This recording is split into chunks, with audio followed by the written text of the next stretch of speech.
Kishore, you can start. Start. Okay, sir. Okay.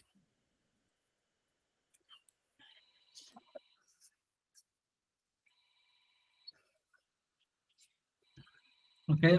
Good afternoon, everyone. Hello and welcome to the national webinar organized by Department of English, Karimpur Pannadevi College. It's a great moment for all of us. We have been trying to make this happen last 1.5 months, especially our head of the department, Sri Kosta Bhattacharya. He took the initiative. At the same time, we plan to arrange such a webinar which our students will find directly linked with their examination. That is why we chose this topic, the controversials, Manto and Chughtai. As both these writers are part of our syllabus of our undergraduate graduate student, hopefully they will find it relevant and beneficial for themselves. Now we have our honorable teacher in charge, Sri Kosta Bhattacharya, coordinator IQAC Dr. Prosenjit Saha, and my departmental colleague Priyanka Mandal, and our two esteemed resource person has already joined with us. We are very glad to announce that we are privileged enough to have such two eminent research persons with us. Professor Harish C. Narang, ex-faculty, Jawaharlal Nehru University, and Dr. S.M. Yahya Ibrahim, assistant professor from Korim City College, Jharkhand. I am sure the next 2.5 hours is going to be very exciting for all of us. Before we start the session, I would like to welcome Mr. Kosta Bhattacharya, Honorable Teacher in Charge and Chief Patron of this webinar. He is also head of the Department of English, Karimpur Pannadevi College, and teaching English for more than 23 years. He published many papers in reputed journals and wrote many book chapters, presented many papers in national and international conferences. With this brief introductory note, I request you, sir, to deliver the keynote speech. Please, sir, over to you.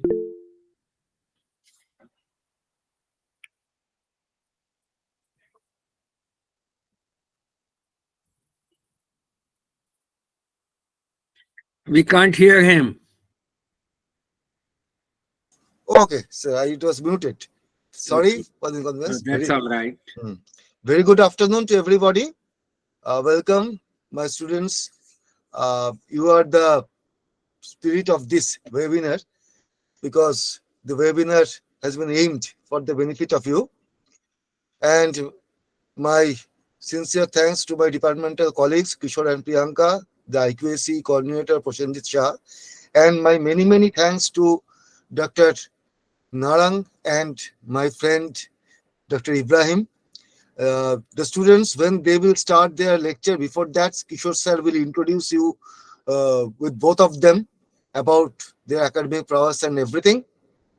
Now I will just present a bit of kind of introduction, so to make you ready about, because I know there are students, just newly admitted students are also there, because you don't know about Manto and Chughtai and everything. So I'm just trying to prepare the background so that you can understand what our speakers will deliver to you.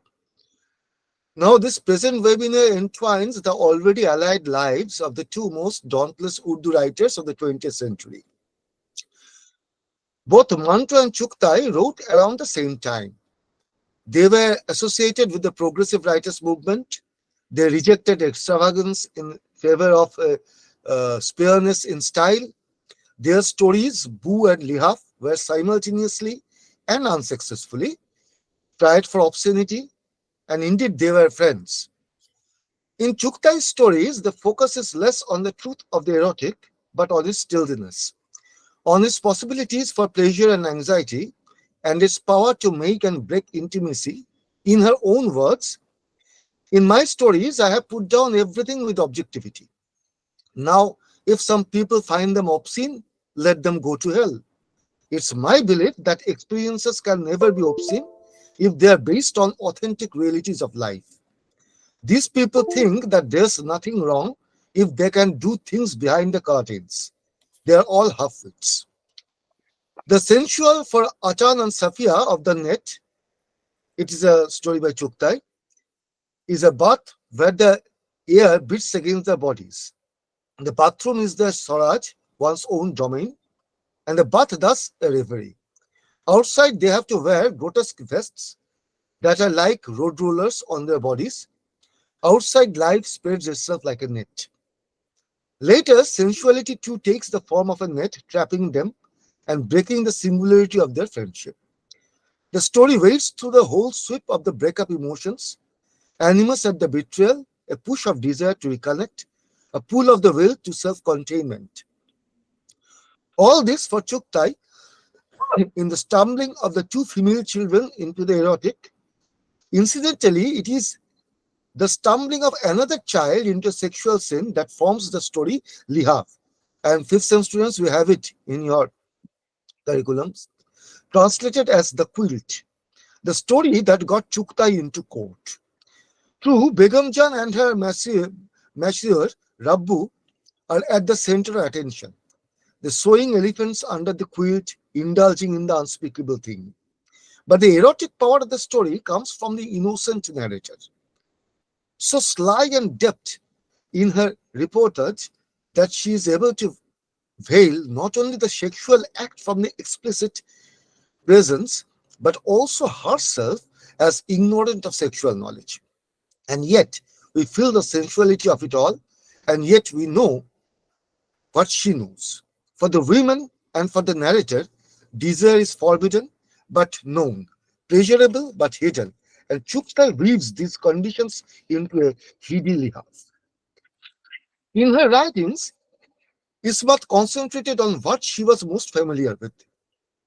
Having lived in a family where there was no dearth of relationships and mahallewali, the neighbors, she was able to portray these characters vividly and realistically when she manipulated them in her stories. Many of her stories are clearly autobiographical, like Aunt Bichu, Bichu Fupi, the original name, or the Virgin, Kuari, but the story loses nothing in terms of fictive value or drama on account of that fact. In fact, in her best novel, Tehri Lakir, the period spanning the narrator's childhood comes very close to her own. Chughtai does not write of the partition, but her stories with themes of communal difference and relation categorized under communal color come with optimism. Playing with stock dialogues of communal hatred and religious exclusion to one up each other in their banter, the two child protagonists in Kafir, one from a Muslim family and another from a Hindu family, mock the seriousness of their differences. And this reminds us of our famous Bengali writer Manik Bandyopadhyay's short story Chele Khela.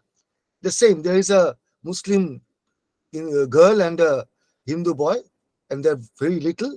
And the Chele Khela in English, it means child's play. In fact, they use identities as character roles to adorn or discard depending on the festival of the time. Identities depend on festivals, not the other way around. This carefree attitude extends until they contemplate their marriage, or as the girl foresee it, a shoe beating by Abba. At this impasse, where conversion would be an adherence to the dictates of religion, they decide to abandon their identities altogether and become kafirs in the true sense, in the sense of the poets, and walk down the big straight road towards some hopeful future. But what about after that? This is the question Chughtai takes up in Muqaddas Farj, Sacred Duty, in the English translated name. She is not a utopian and knows the imposture of concepts like goodwill and tolerance all too well to pronounce all will be well. This story has a progressive Sunni father who wants to go to Allahabad and shoot his daughter and Hindu son-in-law upon learning about their cross-religion marriage. When his Shia friend helps him hatch a less violent plot, and the Shia-Sunni differences do not matter, Chughtai offers as irony. Often a man's faith comes in the way of his friendship, but it is mostly love and friendship that triumph. In the end, the parents' plot fails. Of course, and Chughtai makes love triumph, leaving us with lines from the Quran grafted onto lines from the Gita, transgressing both their original meanings. The sacred duty is to love, and communal color is a mixture. Her fictions reveal valuable facts about the social and cultural aspects of life in Muslim UP families, evident in stories like the wedding shroud, the mursal, sacred duty, or the veil, the ghungat. In the last one, we are confronted with a woman whose loyalty to the institution of marriage tragically consumes her entire life, a phenomenon deeply ingrained in the very fiber of our culture. If obscenity is what made Manto controversial, it is his stories around the event of the partition that have made him prominent. It is surprising that Manto, writing at the time of partition, was able to be so cool and espouse no position and are purely descriptive. He never passes sentence, rather empathizes with his characters' sufferings after they have been judged and condemned. His dominant attitude in the face of madness is one of bemusement at the absurdity of violence. There is no great crescendo. Often the stories seem not to end at all, but to trail away. He draws our attention to the literally millions of little tragedies that together compose the whole tragedy of partition. Manto's prose is sparer in these, and to me, his best story, Open It, Koldo, is barely 2 pages, and no less disquieting for its brevity. The breath-stopping horror of the story hinges on the 2 words that make its title, Open It. The doctor, looking at Sakina's unmoving body, directs Sirajuddin to open the window. Sakina is in comatose and has been raped so brutally by men from both sides that all she can hear in those words and the male voice is imminent sexual assault. With lifeless hands, she undid the knot of her waistband and lowered her salwar. That it is this traumatized response which ascertains the fact of her being alive is the disturbing end of the story. Toba texting, which you have in the syllabus, the 5th sem students, the most famous Manto story is a literally uncanny of partition, for Manto sets a partition-like situation in a post-partition mental asylum, framing questions of belonging, religious riots, political recklessness, and loss of land and love in a context of insanity. It is the familiar but altered with changes, decontextualized, colder than ice, Thanda Ghost, a story for which Manto was tried in Pakistan on an obscenity charge, also reveals the eccentricity of the rioters through the protagonist Ishar Singh, and the experience ultimately makes him impotent.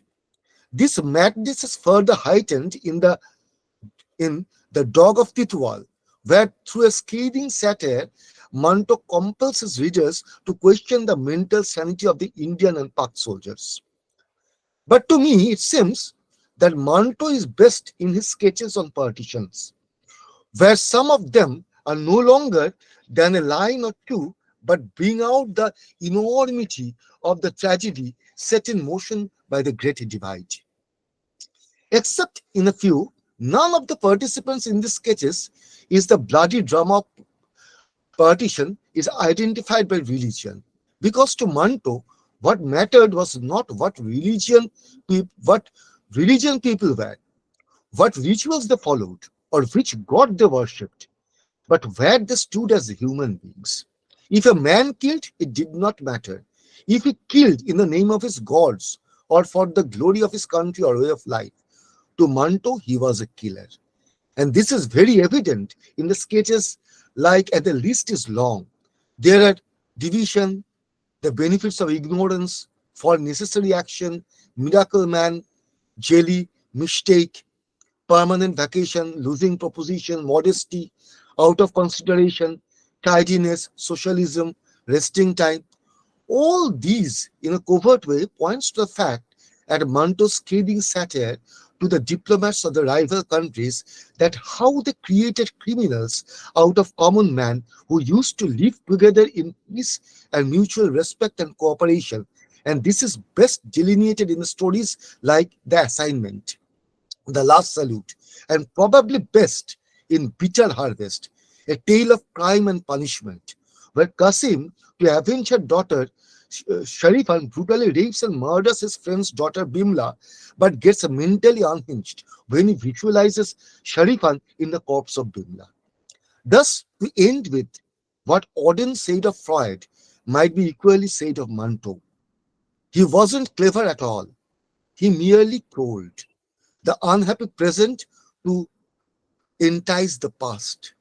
Like a poetry lesson too, sooner or later it faltered at the line where long ago the accusations had begun, and suddenly knew by whom it had been judged, how rich life had been, and how silly, and was life forgiven and more humble. For the audience, this webinar will surely help them to form a comparative analysis between the two writers, where Manto is interested in the depravity of a gendered subject and the bleakness of a historical moment. Chughtai is attentive to the desires of the other gendered subject and to parallel spaces of attachment and solidarity with that bleakness.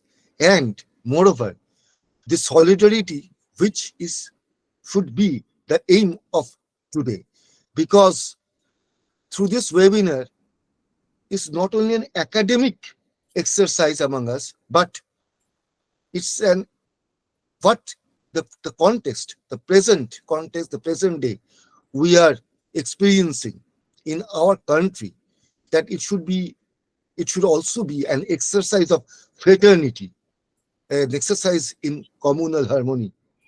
I think so.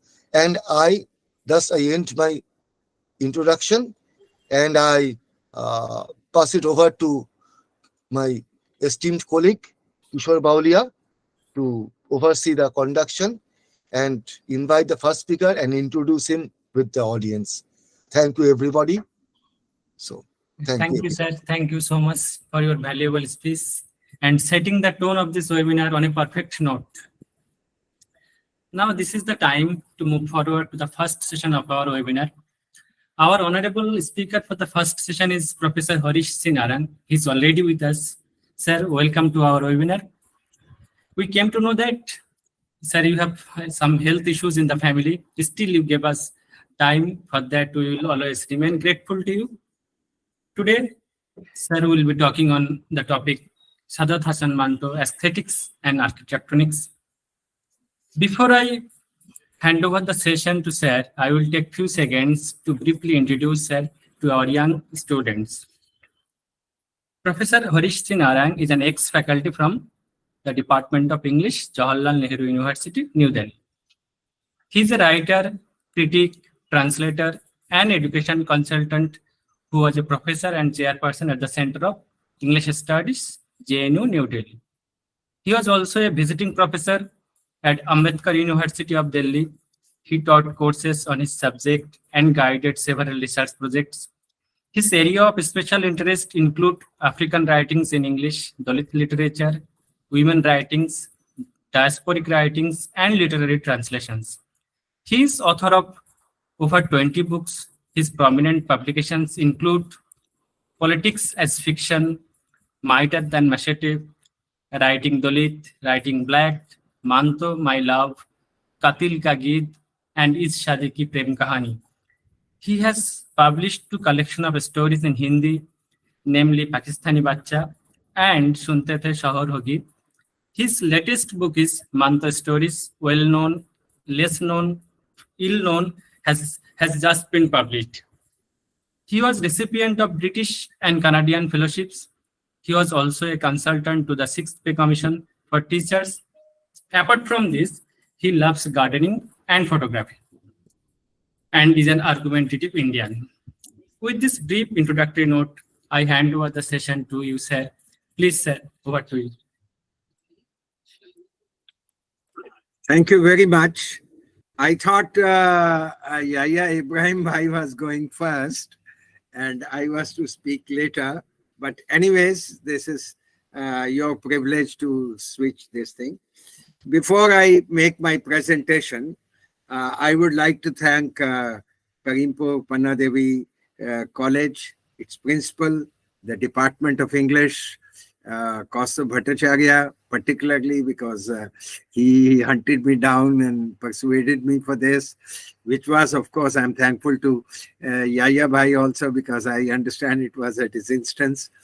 I'm thankful to the colleagues in the English department also for inviting me to be part of this very important webinar. I must say at the outset, I'm looking forward to listening to Yaya Bhai, because I have a lot of respect for him, both as a scholar and as an editor, and above all, his humanness. I must mention that. And okay, I will speak first. Maybe I'll listen to him after I have spoken. As has been announced, I shall speak on Manto, his aesthetics and architectonics.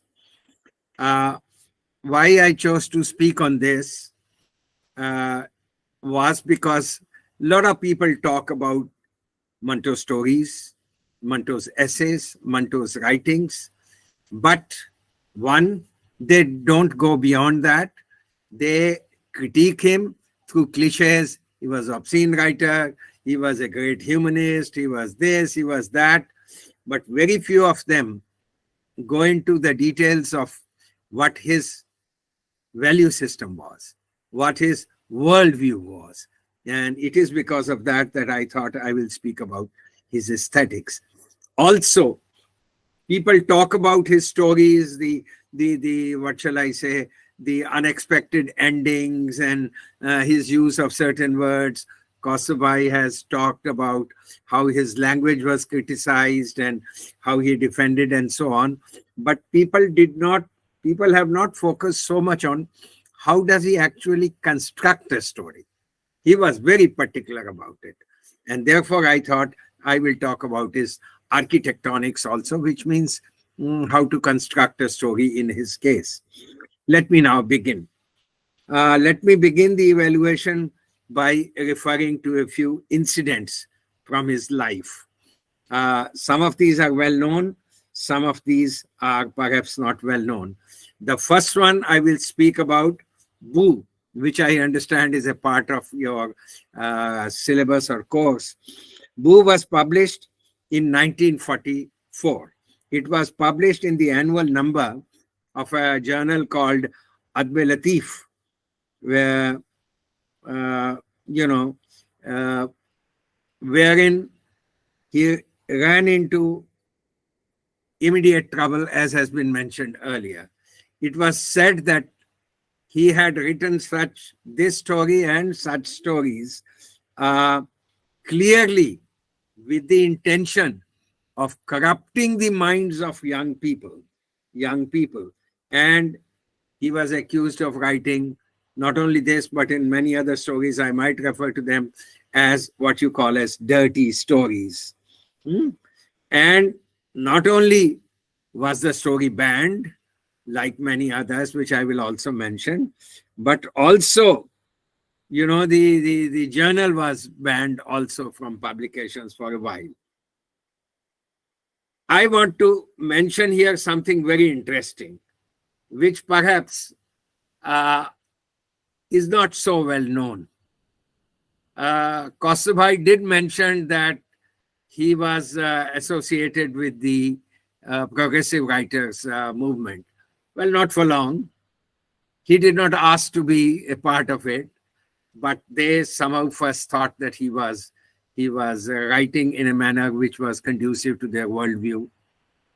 And when Boo was published, one of the first reviewers of that story was none less than Ali Sardar Jafri.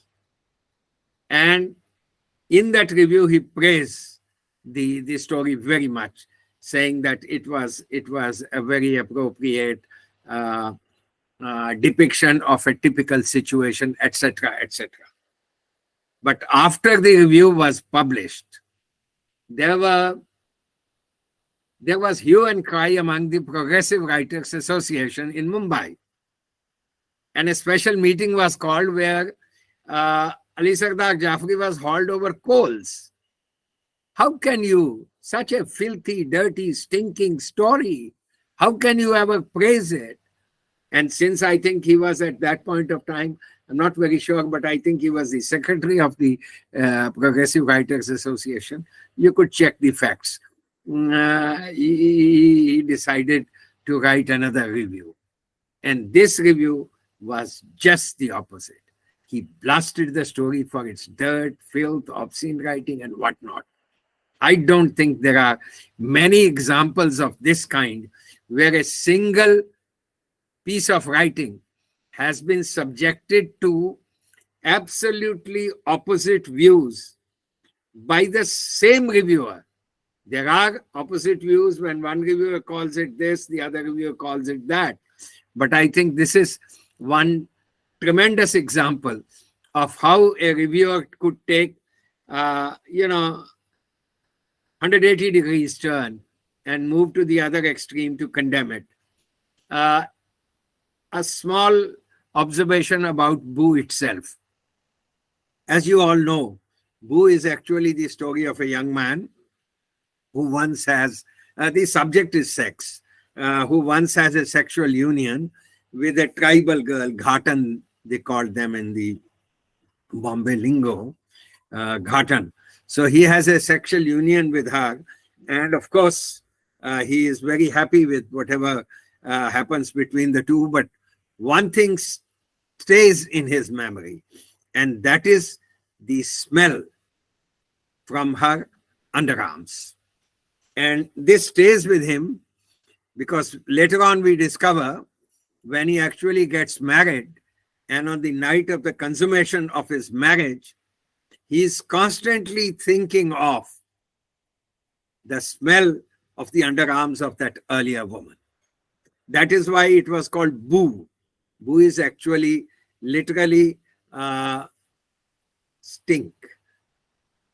But neutrally, a word like smell can include both pleasant and unpleasant smells. Here I want to observe something very interesting for you.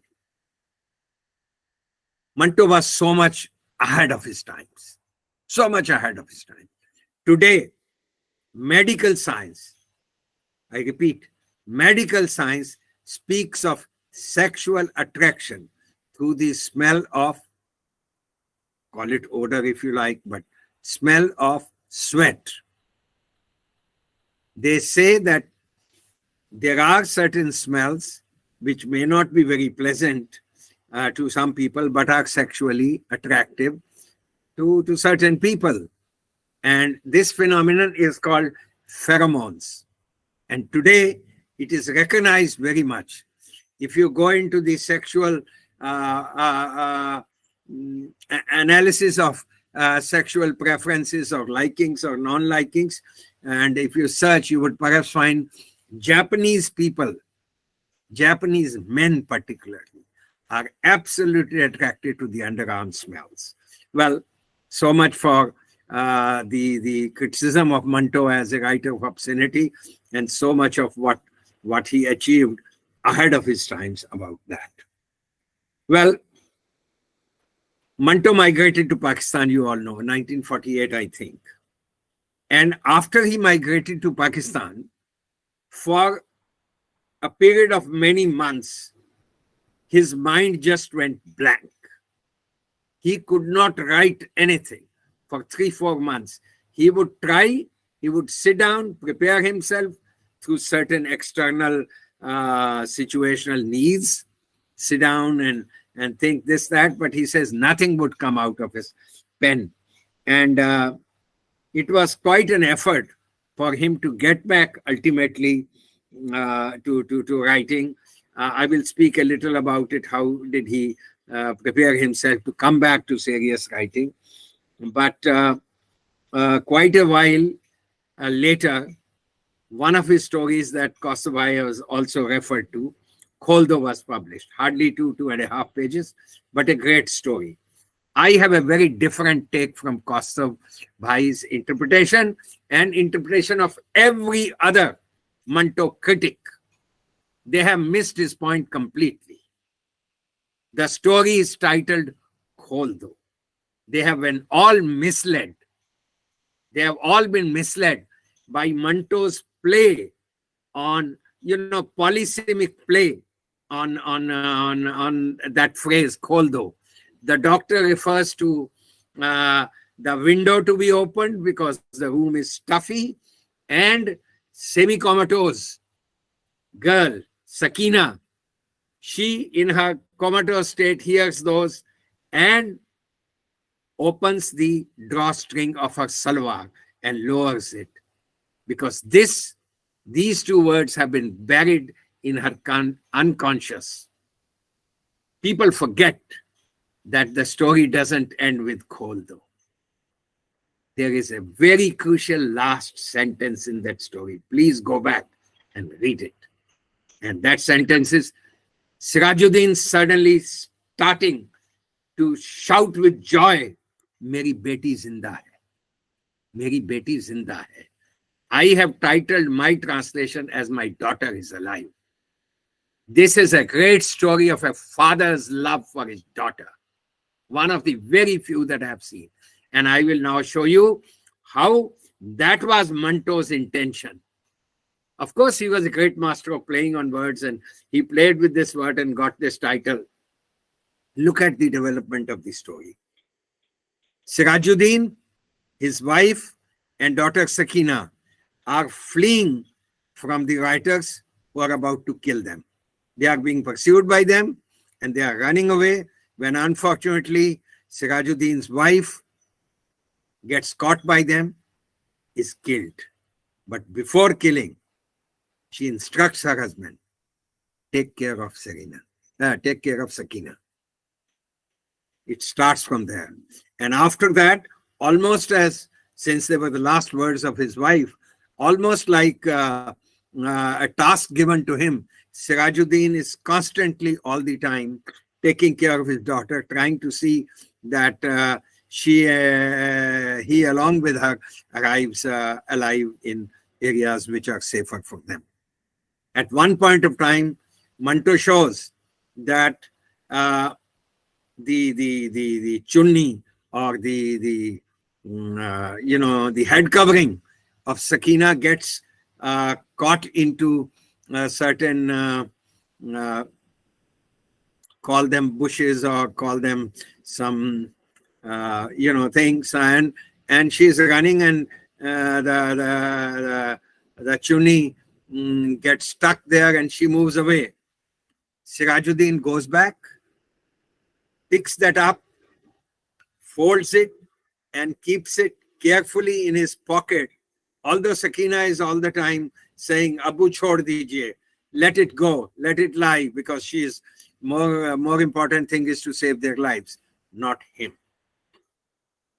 At some point of time, they get separated.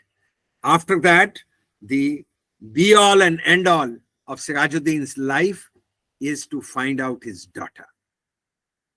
He gives the duty to Razakars, this, that, and they deceive him. You know the story, how they themselves, are the rapists. And here Manto very subtly tries to tell you that all these atrocities on women were not necessarily always performed by the people belonging to the other religion also. Only other religion, but also by their own co-religionists. Every day he goes and asks them, every day he goes and asks others, have you seen Sakina? And he all tells them that he is the most beautiful girl and she has a mole on her cheek, so she can't be missed, etc., etc. And finally, when he has almost lost hope, a news comes that a girl who is almost dead has been brought to the field hospital or wherever in the camp, and hoping against hope, he goes there, and there is a woman or a girl lying on a stretcher whose who's almost motionless, appears to be completely dead.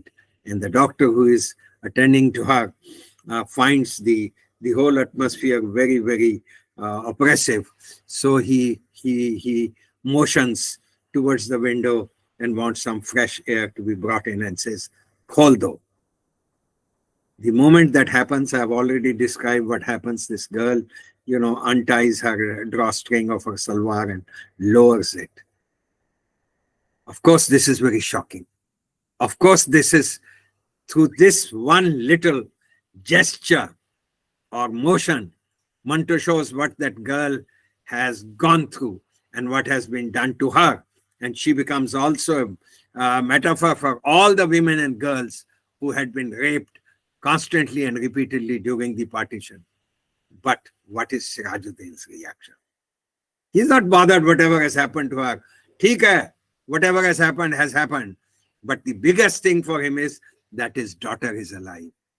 And that's what he says. Meri beti zinda hai. This is my take on the story. You'll forgive me for a second. You'll forgive me for a second. So, and interestingly, this story was also banned for its obscenity. In fact, the case came up before Press Council of Pakistan. Faz Ahmed Faz, who was the chairman of the Press Council, also appeared before the committee and said that, this was a story which did not fulfill, and I am almost quoting, those higher objectives of literature, because in this story there is no satisfactory solution to the basic problems of life. Translation is my own. This is nonsense. I have so much respect for Faz Ahmed Faz, one of the best poets for me, but this is nonsense. It is not any writer's job to provide you solutions. A writer's job is to highlight whatever are the shortcomings or strengths of a society at a particular given time, to place them before the society. And this is what precisely Ismat and Manto were doing, among others. And it's for the society to find solutions. So for Faz to say that he doesn't present solutions is nonsense. Does he himself present solutions in some poems? Yes, but otherwise, no. So, Thanda Ghosh, Khol Do, Boo, these were all found as examples of what we call as, obscene writing. And this is what was found to be the easiest way out to evaluate Manto by his critics. There were some, of course, I must say, people like Mumtaz Shiri and others who said that, he was not writing obscene, there were significant social issues. But then they took refuge under a term that he became a cynic. Looking at the society, he became a cynic and therefore wrote such things. And they were also misled. Manto was a very mischievous writer and a very mischievous person who tried to mislead, his critics, his readers, by making statements which went contrary, absolutely contrary to what he was writing. For instance, he would talk about politics. He says, I am not interested in politics at all. And he gave a very interesting example. He says, I am as much interested in politics as Gandhiji is in cinema. Gandhiji never watches a film. I never read a newspaper. And all his critics went to town, talking about Manto is not interested in politics. Devendra Isar would say he's a great humanist, but has nothing to do with politics, which is hogwash, nothing short of nonsense.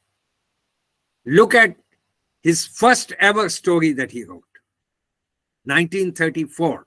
First ever published story was Tamasha. What is the theme of Tamasha? Jallianwala Bagh. And again, very unusual, the lens of a child. Jallianwala Bagh is not political. In fact, he was, because he grew up in Amritsar incidentally, he was so much impacted by that incident that many years later, after he became a well-known, well-established writer, he returned to the theme of Jallianwala Bagh, writing a story like San 1919 Ki Baat. And partition was not politics, of course. He wrote so much about partition and the filth and the dirt and the atrocities and the killings and the rapes. But partition was not politics, you and I know. Not only that, nobody has tried to link up Manto's growing up years with whatever was happening by way of socio-cultural, economical politics around. When Manto was growing up, one war had already ended, the First World War. The Second World War was on the horizon. And not only that, the fight for independence for India was hotting up during those years. And all this impacted him in a big way.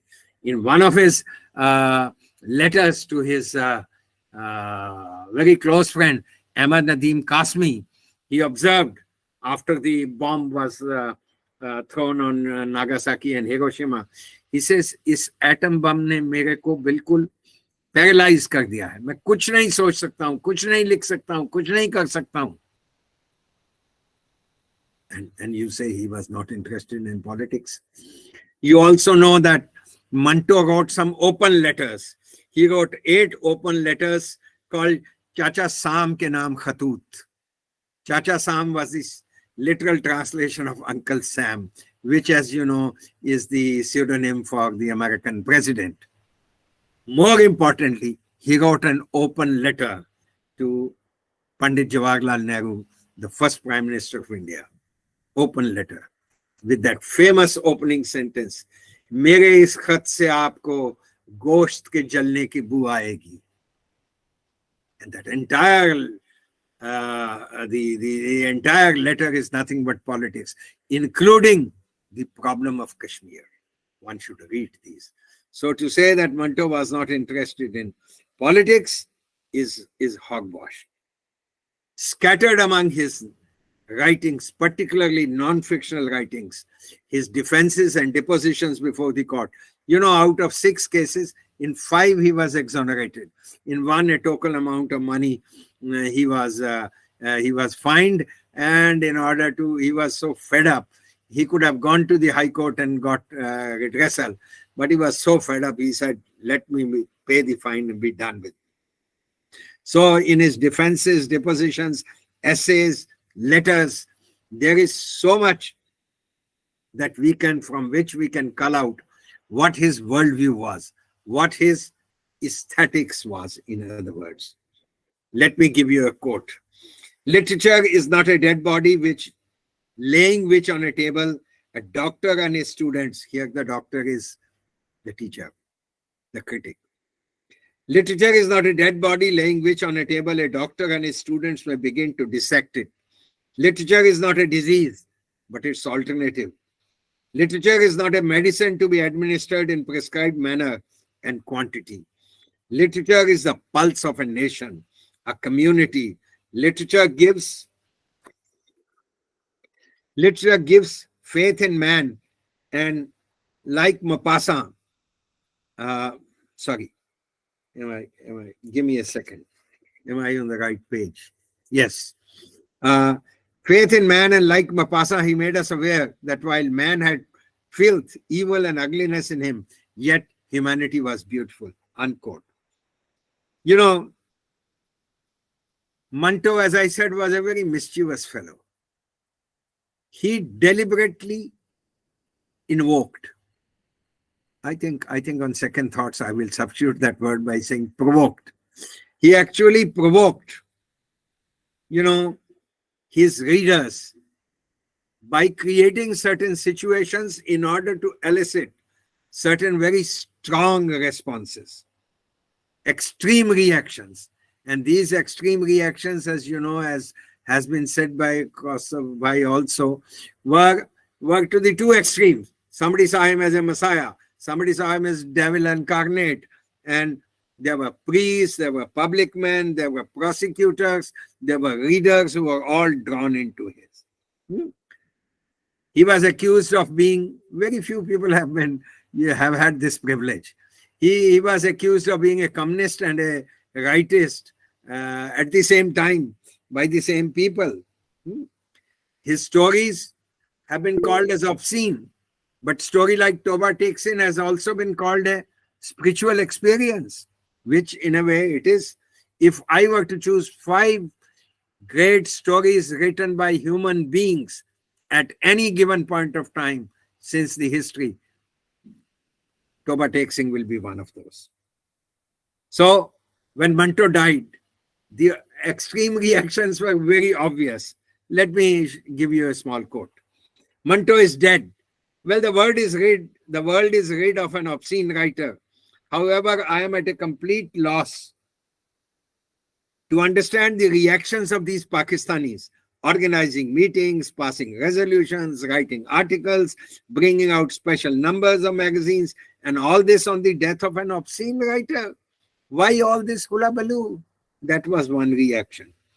And the other reaction was, of course, by Krishan Chandra, one of his contemporaries, great writer in himself, who said Manto was the Shankar, that is the Shiva of Urdu literature. He drank poison but gave us elixir. Manto हमारे अदब का शंकर है जिसने जहर पिया और हमें अमृत दिया. It was the other extreme.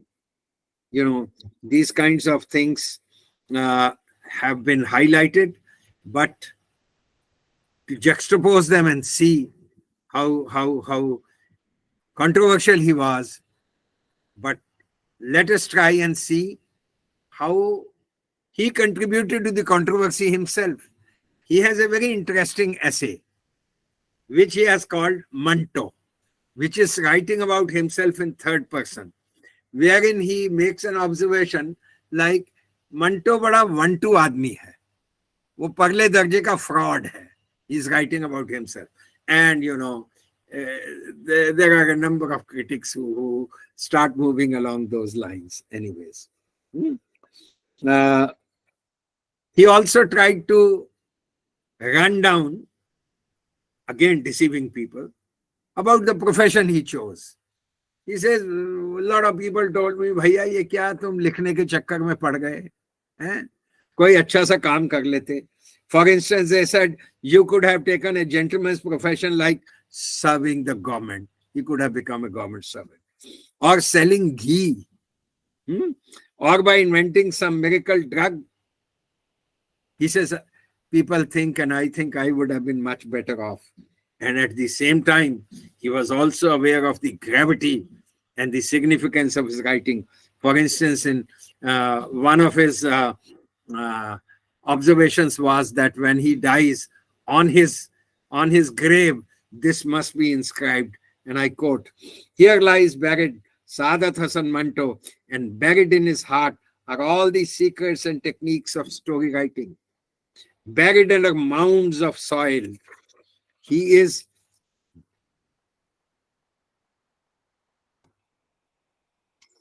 sorry.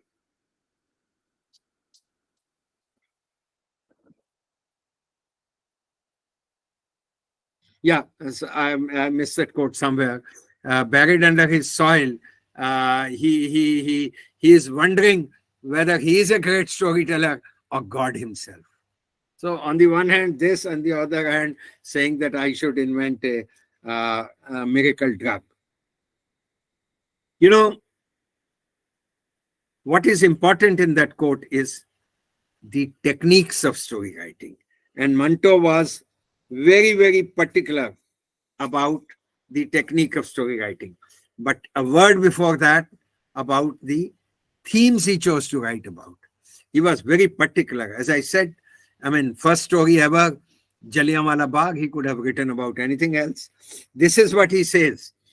A story writer picks up his pen when his sentiment is hurt. It is not out of nothing. When his sentiments are hurt, I cannot call exactly since a long time has passed, but watching something seems an indication of viewing an event. My feelings must have been hurt in the manner which motivates a pen to write. This is from one of his defenses officially filed before a court when he talked about one of the stories that was under cloud, under charges. He said, I cannot recall, but there must have been something that must have hurt me, so I wrote that story. And then he went on to elaborate. This is something wonderful. How and who became the primary characters of his stories? I quote, in my neighborhood, if a woman gets physically abused by her husband every day and then cleans his shoes, I have no sympathy whatsoever for her in my heart. But when I find a woman in my neighborhood who fights with her husband, threatens to commit suicide, but goes away to watch a movie, and I see her husband in extreme tension for 2 hours, I am filled with a strange kind of sympathy for both of them. He clearly says that routine, any person in routine of daily life cannot be the character, cannot be the primary character or the subject of his stories, particularly women. And he goes on to elaborate further. A woman who grinds grains the whole day and then sleeps soundly at night can never be the heroine of my stories. Instead, a rank, sinful prostitute who stays awake at night, but who, while sleeping during the day, gets up suddenly from a nightmare that old age is knocking at her door, may be the heroine of my stories. Incidentally, Sugandhi, if you remember that story, what's the title of that story where Sugandhi is, insult, Hatak, is one such prostitute. Talking of that, Manto wrote a lot of stories around women who sell their bodies, are forced to sell their bodies for sex and so on. And people said that he wrote filth. He observed the following thing. If any mention of a prostitute is obscene, then her very existence is obscene. If any mention of her is prohibited, then her profession should also be prohibited. Do away with the prostitute. Reference to her would vanish by itself. And defending his right to write about anybody, particularly prostitutes, he made the following observation. We can discuss openly about lawyers. We can talk about barbers, washermen, vegetable sellers, and innkeepers. We can tell tales about thieves, petty criminals, conmen, and those who waylay. We can spin yarns about jinns and fairies. Why can't we think of the prostitute? Why can we not pay attention to her profession? Why can't we say something about those people who visit her, who go to her? Developing his defense further. And this is all from his formal defense filed before a court of law. The house of a prostitute is itself a dead body with which the society is carrying on its shoulders. Until it is buried somewhere by the society, there will be discussion about it. This dead body may be highly decomposed. It may be stinking. It may be terrifying, but there is no harm in looking at its face. Is it not one of us? Are we not related to it at all? Well, once in a while, we shall remove the shroud and peer at its face and also show the same to others as well. This is what he thought he was doing. Not only prostitutes. Look at the kind of characters he made. You all talk of, these fellows talk of subalterns and this and that. Look at this great writer. What kind of characters he created. Namangu Kochwan, the Bishan Singh from a mental asylum, the Nitis, the Sugandhis, the Shankars, Shankar Thela from San 1919 Ki Baat, and Thela Kanjars, Shankar from Hatak. whom he chose to make the subject of his stories. So he is particularly with those people who have been exploited in society, whether for their bodies, whether for their labor or other things and so on. You know, another thing where he created a controversy and people were misled. Manto said about one of his stories, again in the story is called Dhua, if you are familiar with. It's the story of a pubescent boy, in whom the sexual awareness is becoming known in his body and therefore is reaching his mind, but he's very confused like everything is unclear as in a fog or in smoke. So defending that story, once again, subject of, cases, he said, in this story, I have not pontificated on anything, nor have I given a lecture on good behavior, because I don't consider myself to be a preacher or a role model of good behavior. This led the critics up the garden street again. They're all saying that he has no morals to preach. He has no opinion about various aspects of life, good or bad, which is again nonsense. People like Muhammad Hassan Askari, for instance, started talking of such things and so on. Each of those stories, he doesn't state it explicitly, but each of those stories has a big moral in them. And this is what we have, if we analyze them a little. Look at, I'll now give you the example from those capsule stories called Siyahashye. Look at that. There is a small story called Ghate Ka Sauda. It is 6-8 line story. All these are.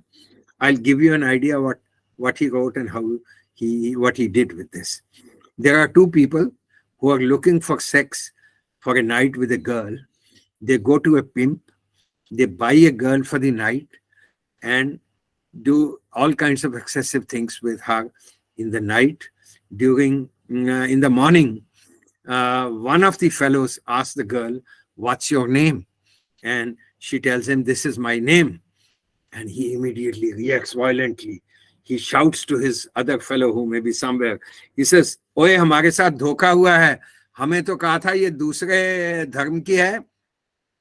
जाओ, इस लड़की को वापस करके आओ. जाएं और हम जाके वापस करके अपने पैसे वापस ले आएं." Full stop. The story ends.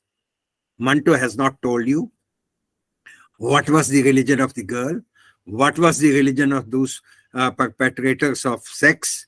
He has not told you what was the religion of the pimp. And yet, I think this story puts a big slap on the society's face, on our faces. And this is precisely what he was doing, story after story. Thomas Hardy at one point of time defined a good short story is one that slaps us into a new awareness. And all this while, Manto keeps on slapping us right and left to make us aware of what the ugly face of the society is.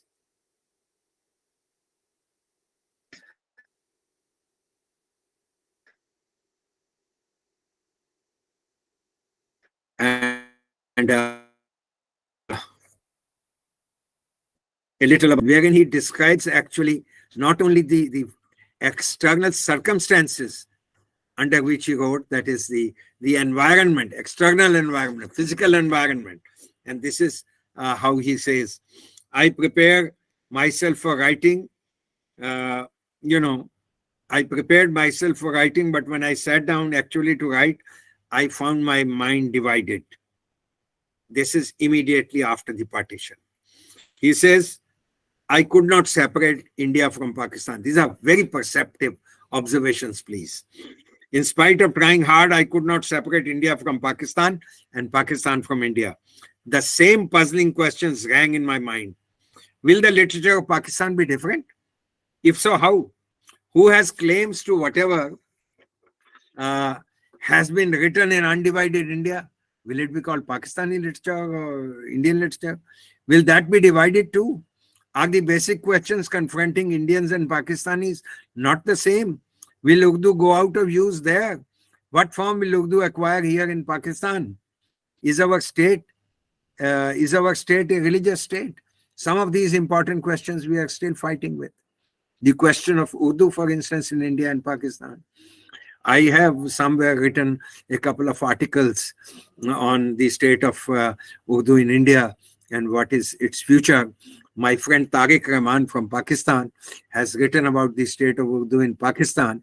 In fact, in a single volume, which was edited by Professor Mrs. Vaishna Narang, Tariq and I talk about the situation of Urdu in India and Pakistan respectively. That's just an aside. Well, this is what he says. We will, of course, be loyal to the state, but will we have the freedom to criticize the state? My God, this is prophetic. This is what is precisely being debated in India. Can you criticize the state? Are we free to do that? Is that not a sine qua non of democratic freedom? Will our circumstances after partition be any different from those under the British again? Aren't we all feeling that once again we are under some kind of a colonial obligation? How prophetic. This is what great writers are. They see the future, they look into the face of future and prophesy certain things. I have already spoken about how he was shocked by the dropping of atom bomb and became very, very disturbed at. Now, talking of obscenity and the language which he used. Kaustabhai has already made observations on that, but here is what I want to do.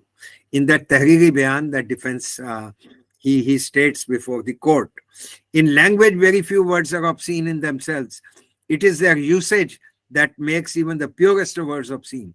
I believe nothing is obscene in itself, but even a chair or a bowl can become obscene through presentation in an obscene manner. Things are made obscene on purpose. I am reminded of Sigmund Freud. Freud, who was a teacher, a great teacher, and the founder of psychoanalysis. They say when he went to a class, he used to tell the class before starting his lecture, boys and girls, young men and women, look at everything in this room carefully, because after my lecture, none of these things will remain innocent. That they would start seeing them as symbols of male or female genitalia.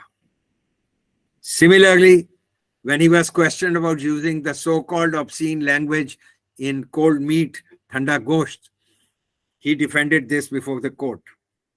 He observed, Ishak Singh has his own style of conversation. Thousands of people use those words in their everyday life, which the writer has put in their mouth. You know, the words like maya, maya, panya, motherfucker, sister fucker, which is used in Punjab, rural Punjab, even today, where the entire family, daughters, daughter-in-laws, sisters, wives, mothers sitting, because they have lost their meaning, their sexual halo around it. And he says, Ishak Singh is a very crude fellow, a rural Sikh. And if I have made him speak that language, it is very appropriate. He goes on to say, this act is not unnatural. The same can be said of Kulwant Kaur as well. Look at this business of obscenity. For instance, in one of his stories, let me recall the title, I think Mummy. It's a long story called Mummy, where one of the characters, I think Van Kutre or somebody, who's very fond of talking about his father, says, Hamara sala baap bahut acha aadmi tha. Now, how do you translate sala? It's an abusive word. But when you're talking of your father and using that word, that obscenity halo around it, the abusiveness goes. Or in one of the short stories called Mistake, हमसे साला mistake हो गया. हमसे साला mistake हो गया. There is no abuse in this. And that famous quote of his. He says, when I have to write something about a woman's breast, what do I call it? Can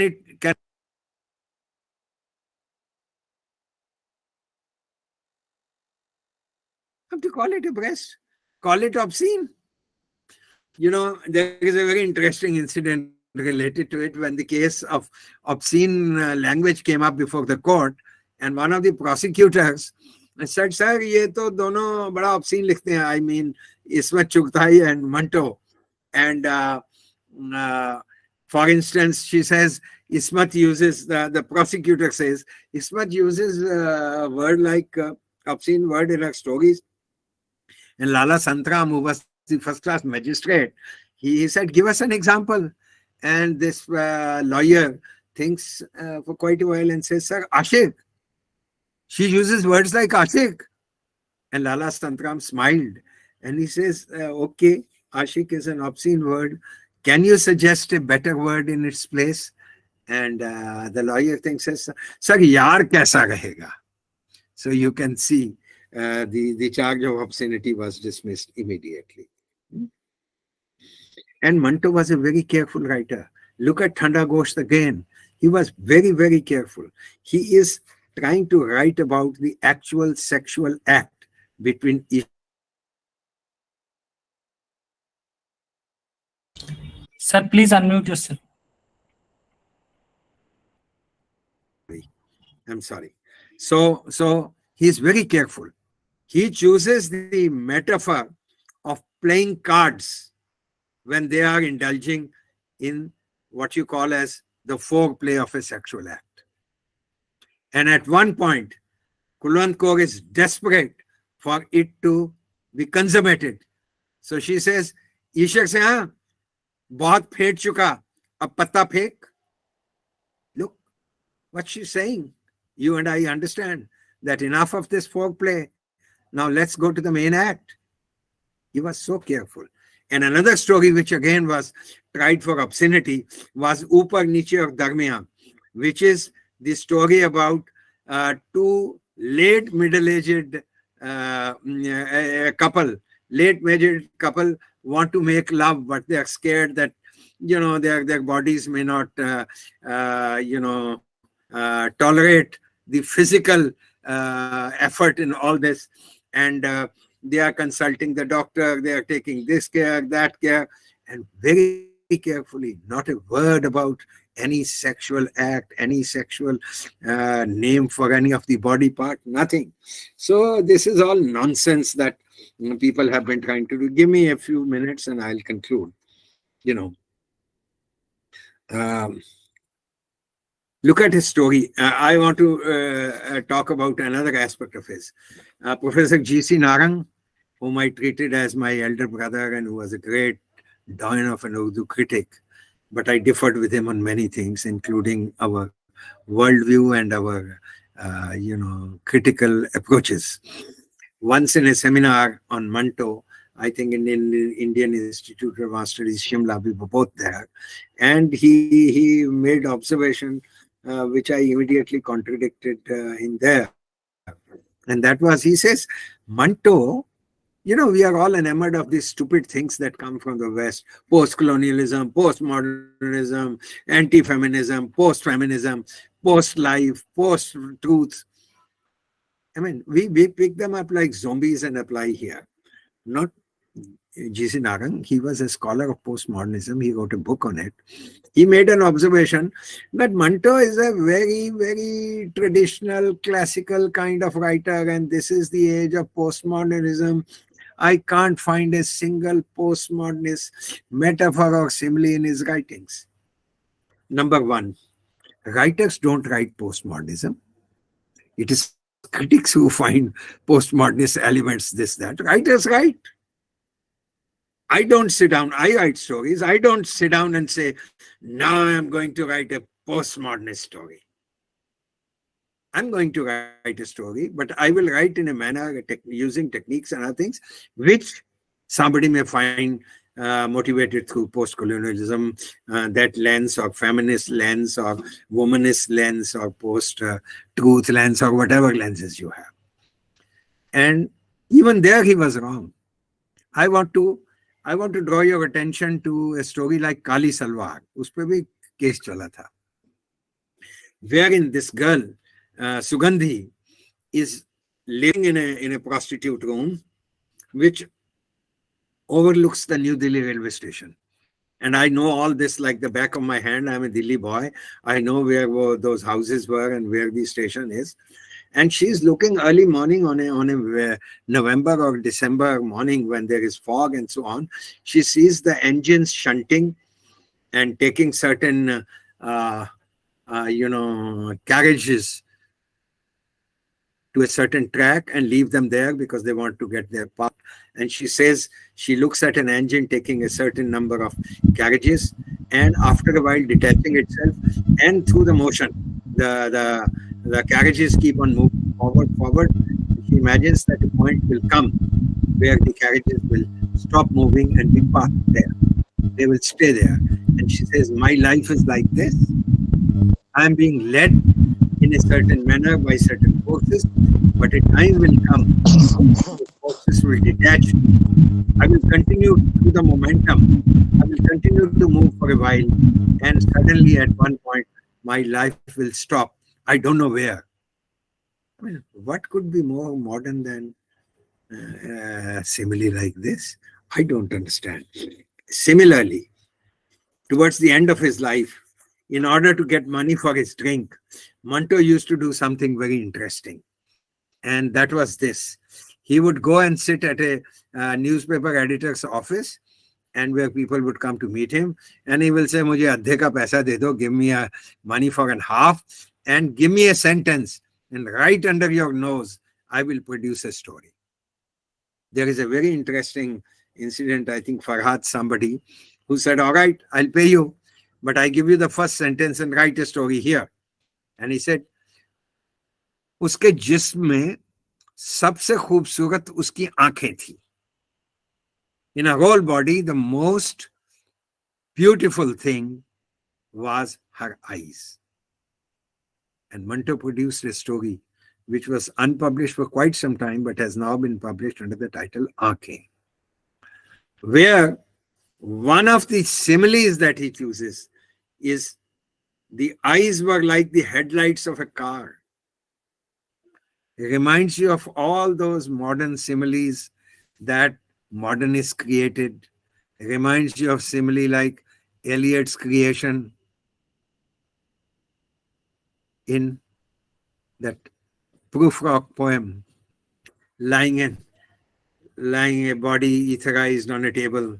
And evening is, compared to a body lying on a table, motionless, etherized.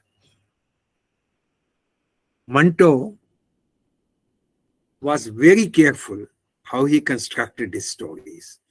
In fact, he gives you a peep into his construction, and I will end with this, through his radio plays. He was employed by the AIR Delhi, where he wrote a lot of features, where he wrote a lot of radio plays for them. And one series of radio plays were called Aao. Aao ye kare, aao wo kare. And one of the plays is called, I've translated it, called Aao Kahani Likhe. There are three characters. There is a character whose wife, the character is called Kishore, his wife Lajwanti, and a friend Narayan. And they decide that all three of them will write a story together. Each one will contribute something. And whatever Manto says, his wife is violent. She says, no, you cannot say this. You cannot do this. If he gives an observation about a woman, she takes it upon herself. नहीं, ऐसा नहीं हो सकता. मैंने ऐसा कभी नहीं किया. And then he says, हम तो आपकी बात ही नहीं कर रहे. And then she counters him. She creates a situation with just the opposite, which makes him embarrassed. But in his counter, he escapes. This swinging from here to there. And Narayan is playing, a kind of go-between. It is an excellent example of how real life and real life, that is how imagination and reality interact in the construction of a story. It's an excellent example. And in this radio play, he actually gives you a peep how he creates a story, and also lets you know that at the end, there is always a twist in his tale. That's what he was known about. Thank you very much. But before I go, I just want to show you these two books. This is a kind of Manto companion, which came out in 2016 from Sahitya Akademi. Manto My Love, which has translations of his stories, essays, plays, letters, and similar stuff. And this is what has just come out, which is only stories. Manto Stories. And I have 3 sections on that: well-known, less known, and ill-known. Ill-known are those stories which ran foul with the law. Thank you very much. Thank you, sir. Thank you so very much. This was a great session indeed. I think our I'm sorry if I overran the time. No, sir. It's okay. I think our students and all of us have enjoyed a lot and learned a lot about Manto. Definitely, we will have a short interactive or question answer session at the end of second session.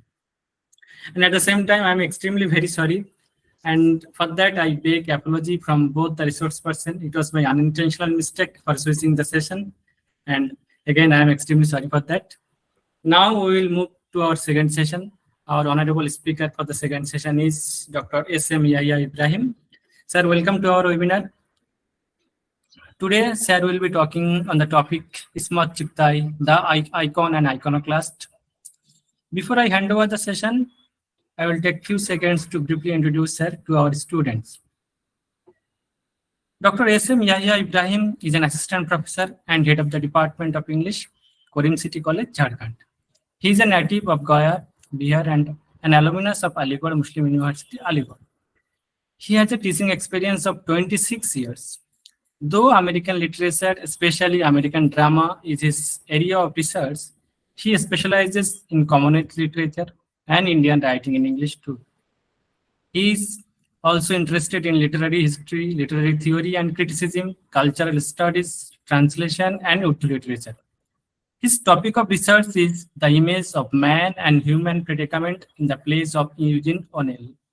He has attended many national and international seminars, conferences, and workshops, and organized 4 national and 1 international seminars till date. He was the editor of the Discourse, an ISSN numbered, referred, bilingual quarterly journal of humanities and social sciences from 2012 to 2016. And he is the chief editor of Das Literaries, a biannual peer-reviewed international journal of English literary studies and creative writing from 2015 to till date. He had been in the expert panel of National Translation Mission, a Government of India body based at Central Institute of Indian Language, Mysore. He writes short stories in Urdu and Hindi and translates literary works in Urdu, English, and English. Urdu, Hindi, and English. He composes poem in English and Hindi too. Apart from academics, he is very active in academic, administrative, and looking after the affairs of Internal Quality Assurance Cell, Rusha Cell, Language Resource Center, and IGNO Study Center of his college. This apart, he had been looking after Society for Promotion of Art and Culture, the literary and cultural wing of his college. He has a strong interest in Indian culture, including folk literature and folk literature, Indian cinema, and music. With this brief introductory note, I hand over the session to sir. Please, sir, you can take over. Thank you, Kishore sir. Am I audible? Yes, sir. Yes, You are sir. Okay. Thank you so much. Since the time is ripe and sir has said so many things in such a motivating way, sir ke lecture ke baad, after his lecture, this small little talk on Manto Chughtai is basically not a required thing. No, but yes, since that's not done. since That's not done. First of all, I am grateful, extremely indebted to Kaustav sir and his team. Thank you, sir.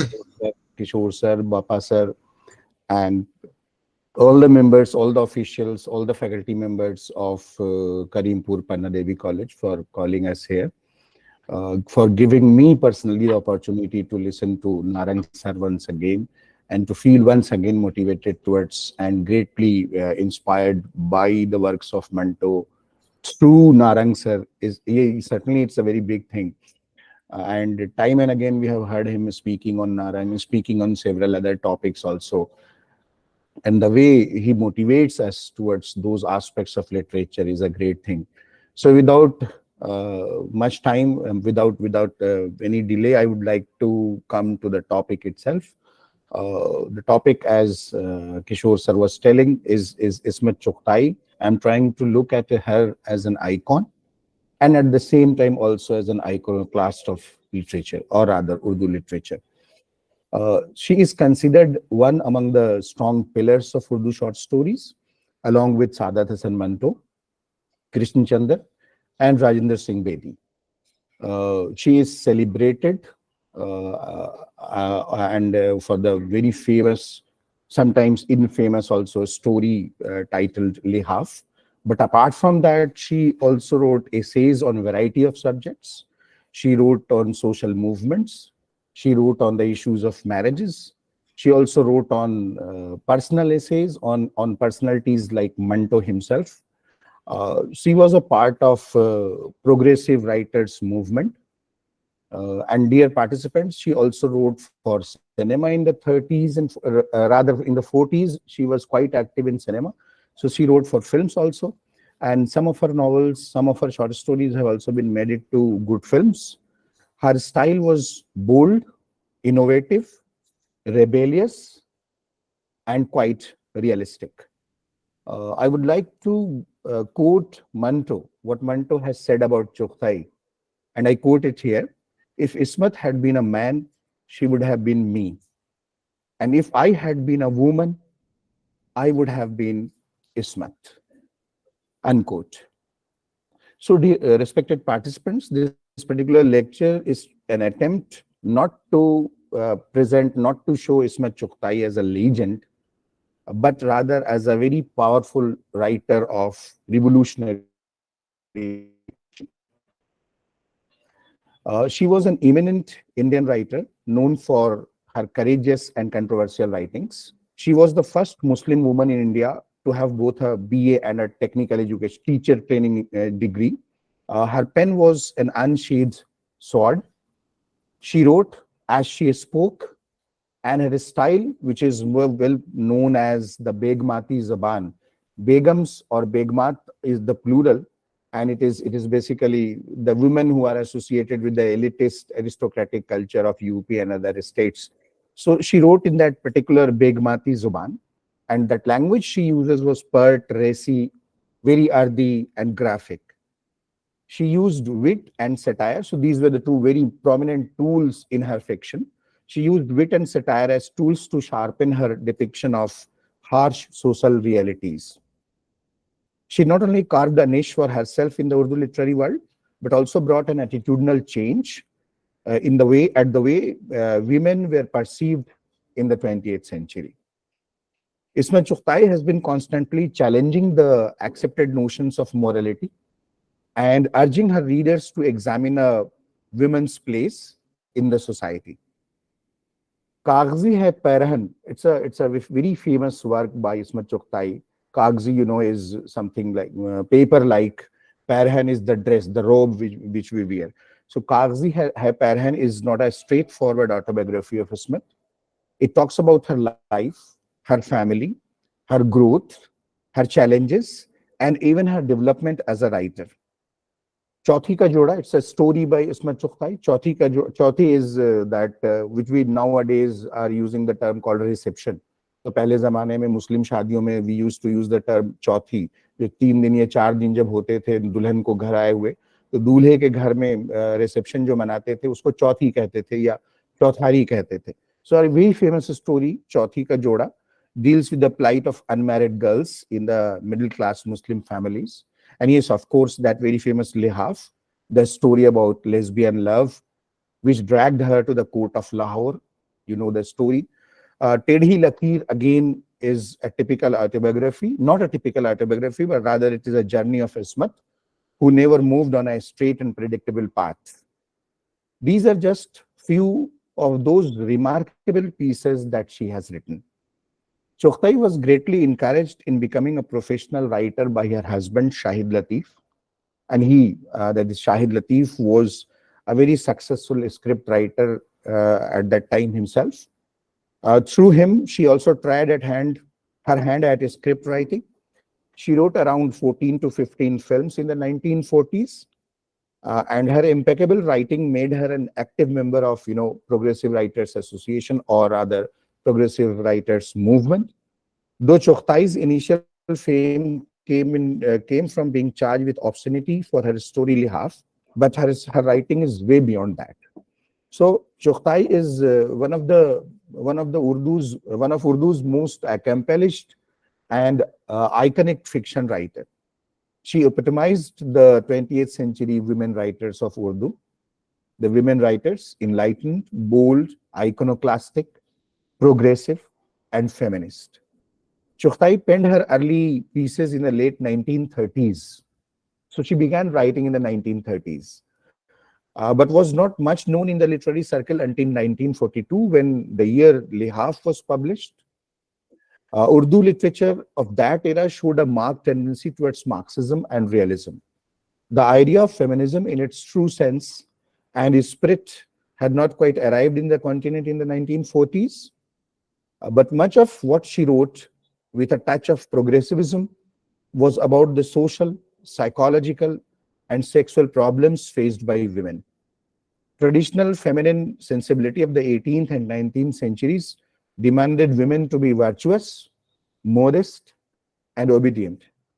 Chughtai stressed that real feminine emotions and sensitivities are hardly ever understood in an orthodox, male-dominated society such as India. Never before in the history of Urdu fiction were such thoughts expressed so articulately and so vividly as did Isma Chughtai did in her writings. In 1942, she emerged on the literary scene with a bang with her story Lihaf, appeared in Adab-e-Latif. Sir was also referring to Adab-e-Latif, which used to publish from Lahore. So this story Lihaf was published in that journal. It was being published from Lahore. The central theme, as all of us know, was female homosexuality. Themes related to sensuality have never been a rarity in Urdu literature. In fact, we can find most of Urdu, or rather a good quantity in Urdu literature which refers to sexuality, male sexuality, and all kind of things. So themes related to sensuality have never been a rarity in Urdu literature, especially in classical poetry. Agar aap usko dekhen, if you look at that classical poetry, you can find a lot of sexual references in those poems. A lot of Urdu masnavis, and those longish poems, often narrating romance and everything. So they are also being too explicit about it. And poetry written by male poets deliberately in a feminine language called Refti has sophisticated and gentle sexual references. Male sexuality was also not a taboo subject in Urdu literature and Urdu poetry, but somehow female homosexuality was not approved of. That was the scenario. So Lihaf, when it was published, it sent tremors across the subcontinent, and Chughtai had to bear with very harsh and scathing kind of criticism for this work, for this short story. We know that it is about two women, one of whom is deprived of her husband's love, and the other is the maid servant. It is strange that Chai Ki Pyali, I have been referring to a story by a very famous Urdu writer, Muhammad Hasan Askari, titled Chai Ki Pyali, which covers gestures, which has covert female sexuality, gestures related to covert female sexuality. And this particular story by Hasan Askari, titled Chai Ki Pyali, it was published in 1942 issue of Adabi Dunia, that was again from Lahore. And later, Hasan Askari included this particular title, the story, in his short story collection called titled Hire. But this story, although it also referred to female homosexuality, but this did not invite very harsh or very bitter kind of criticism. Chughtai's story, which was considered more offensive, and I think that perhaps it was because of being written by a female writer. So Lehaf brought Chughtai much notoriety, and she was even summoned by the court for the alleged obscenity.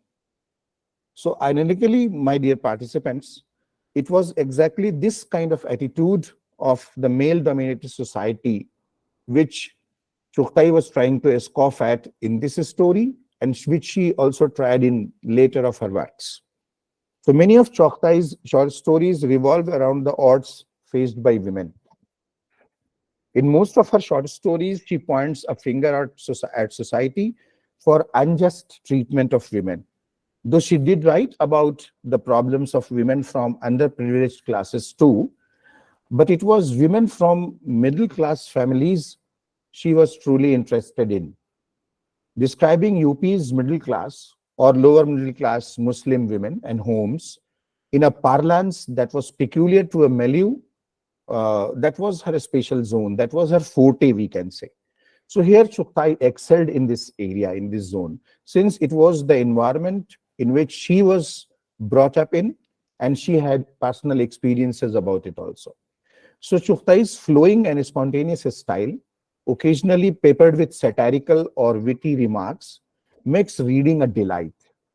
Writing idiomatic and colloquial Urdu in a seemingly effortless manner is something she is known for. Her mastery over presenting women's parlance or expressions peculiar to native speakers of Urdu, especially women from UP, is a domain in which Chughtai is unrivaled by any male or female fiction writer.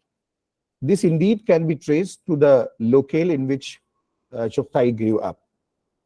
Chughtai was born on August 21, 1915 in the district called Badaयूं, Uttar Pradesh. But Agra was her ancestral hometown. She was brought up in Jodhpur, at Agra, at Aligarh, at Lucknow. Since her father was a civil servant, and he was posted at different places, and the family had to move quite often from one place to another. Among her 9 siblings, this is what she wrote in a very famous magazine titled Nokush from Lahore. And this is what she wrote. Okay, among her 9 siblings, her elder sisters got married when Chughtai was quite young, and she spent more time of her childhood playing in the company of her brothers. This, according to her own account, turned her into a girl fond of playing hockey, football, and gilli danda. So in other words, she had become a sort of a tomboy, which was quite shocking to some women of Agra, where the family had moved after her father's retirement. It was equally embarrassing for her mother also, wrote Chughtai in that book, but she says, "My brothers were the culprits." So this formative phase played a role in carving out her personality, which was marked with boldness, courage, and outspokenness. So despite fierce resistance from her relatives, Chughtai did her BA in 1938 from Isabella Thoburn College, Lucknow. And she obtained a degree in teacher's training from Aligarh in the next year. In 1941, she was appointed the superintendent of Municipal Girls' School, Bombay. She met Shahid Latif, the filmmaker and writer there, and they married in 1942. By the time Chughtai began her writing, her brother Mirza Azim Beg Chughtai had already become an established novelist and a very established writer of Urdu. So though her brother had a great influence on her writings, she was most inspired by Rashid Jahan and Saadat Hasan Manto. The other influence was also of some Western writers like Sigmund Freud, George Bernard Shaw, and D.H. Lawrence. So with a number of collections of short stories to her credit, such as, I name a few in Urdu, like titled Kaliyan, Chotein, Do Haath, Ek Baat, Chui Mui, Thodi Si Pagal. So these are some of the titles of her story. She is ranked among Urdu's most influential short story writers of the later half of the 20th century. But she was not as successful in novels. Her novel Tedhi Lakir is indeed counted among the best Urdu novels, but other novels such as Ziddi, Masuma, Saudai, and Dil Ki Duniya could not impress the critics much. As a child, Ismat Chughtai stood out for her refusal to partake in traditional feminine pastimes like embroidery and for making friendships outside her social caste. What truly distinguished Chughtai, however, was her desire for education. After narrowly avoiding an arranged marriage at the age of 15, she convinced her parents to let her pursue a bachelor degree, and this is what she did from Isabella Thoburn College. She later studied teaching, or rather teacher training, at Aligarh Muslim University. It was in that university that she first started writing. Though in her autobiography, she says that whatever she wrote in her university days, uh, most of that she wrote at that time was thrown away by her. In the 1930s, she began attending meetings of the Progressive Writers Association when she was there at Lucknow. And this inspired her for human rights and several other aspects from which she was motivated and her writings were motivated. Lihaf was with her always. She became famous, she became notorious, she became infamous. She was charged legally and she was called to a court at Lahore. You know, all these things. But I am just pointing out a very different aspect that in her later life also, she was quite pained because of the burden of Lihaf in quite a different way. In one of her memoir, she writes, and I quote, "I am still labeled as the writer of Lihaf. The story brought me so much notoriety that I got sick of life. It became the proverbial stick to beat me with whatever I wrote afterwards got crushed under its weight," unquote.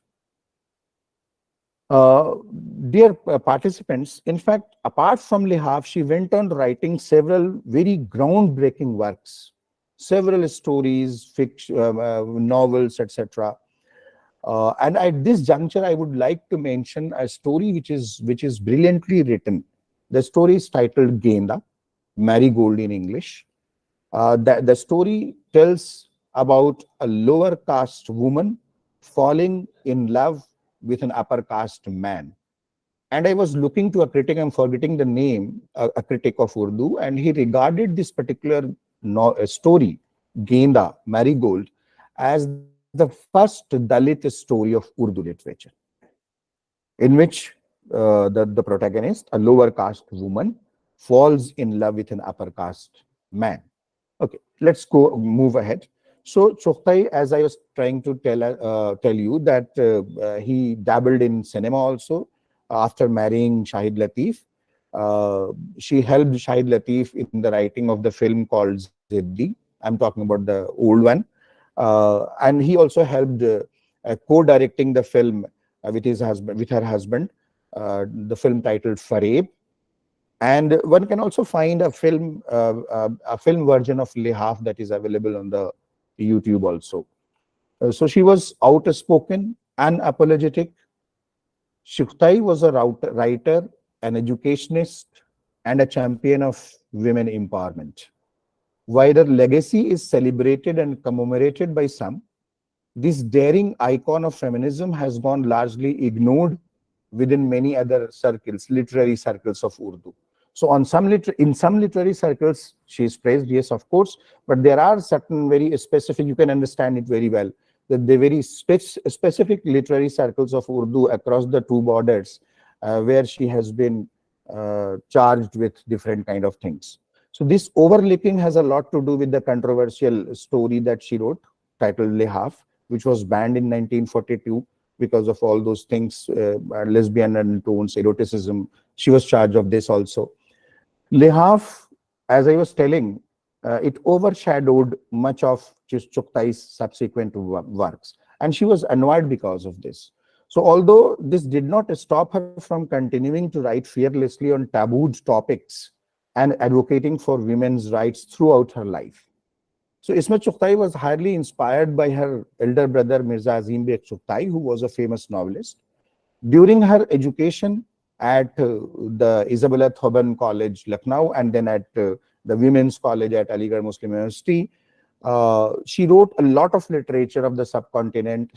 Extremely sorry. She read a lot of literature of the subcontinent. She read a lot of Western writers. And her first story, she came up with her first story titled Fasadi, and it was in 1938. So this story, Fasadi, that was in 1938. And with this, she immediately gained attention of the contemporary writing society, writing world in Urdu. At Lucknow, she joined Progressive Writers Movement. It was her interaction in the association's meeting that motivated her to start using her creative abilities to advocate for women's rights. But Chughtai's work, which laid bare the gravest ills of the society, started garnering heavy criticism. Her story, Genda, was about a domestic servant who fell in love outside the caste system. Her novel, or rather a novella, Ziddi, was a sharp critique of the sexual exploitation of young female domestic help, misused by or abused by the several sons of the owner, of the master. After her marriage with Shahid Latif, she contributed a lot to Hindi cinema by writing screenplays, dialogues, and even songs also. In her later life, as a film writer, she worked closely with stars like Devanand, Kishore Kumar, Shyam Benegal.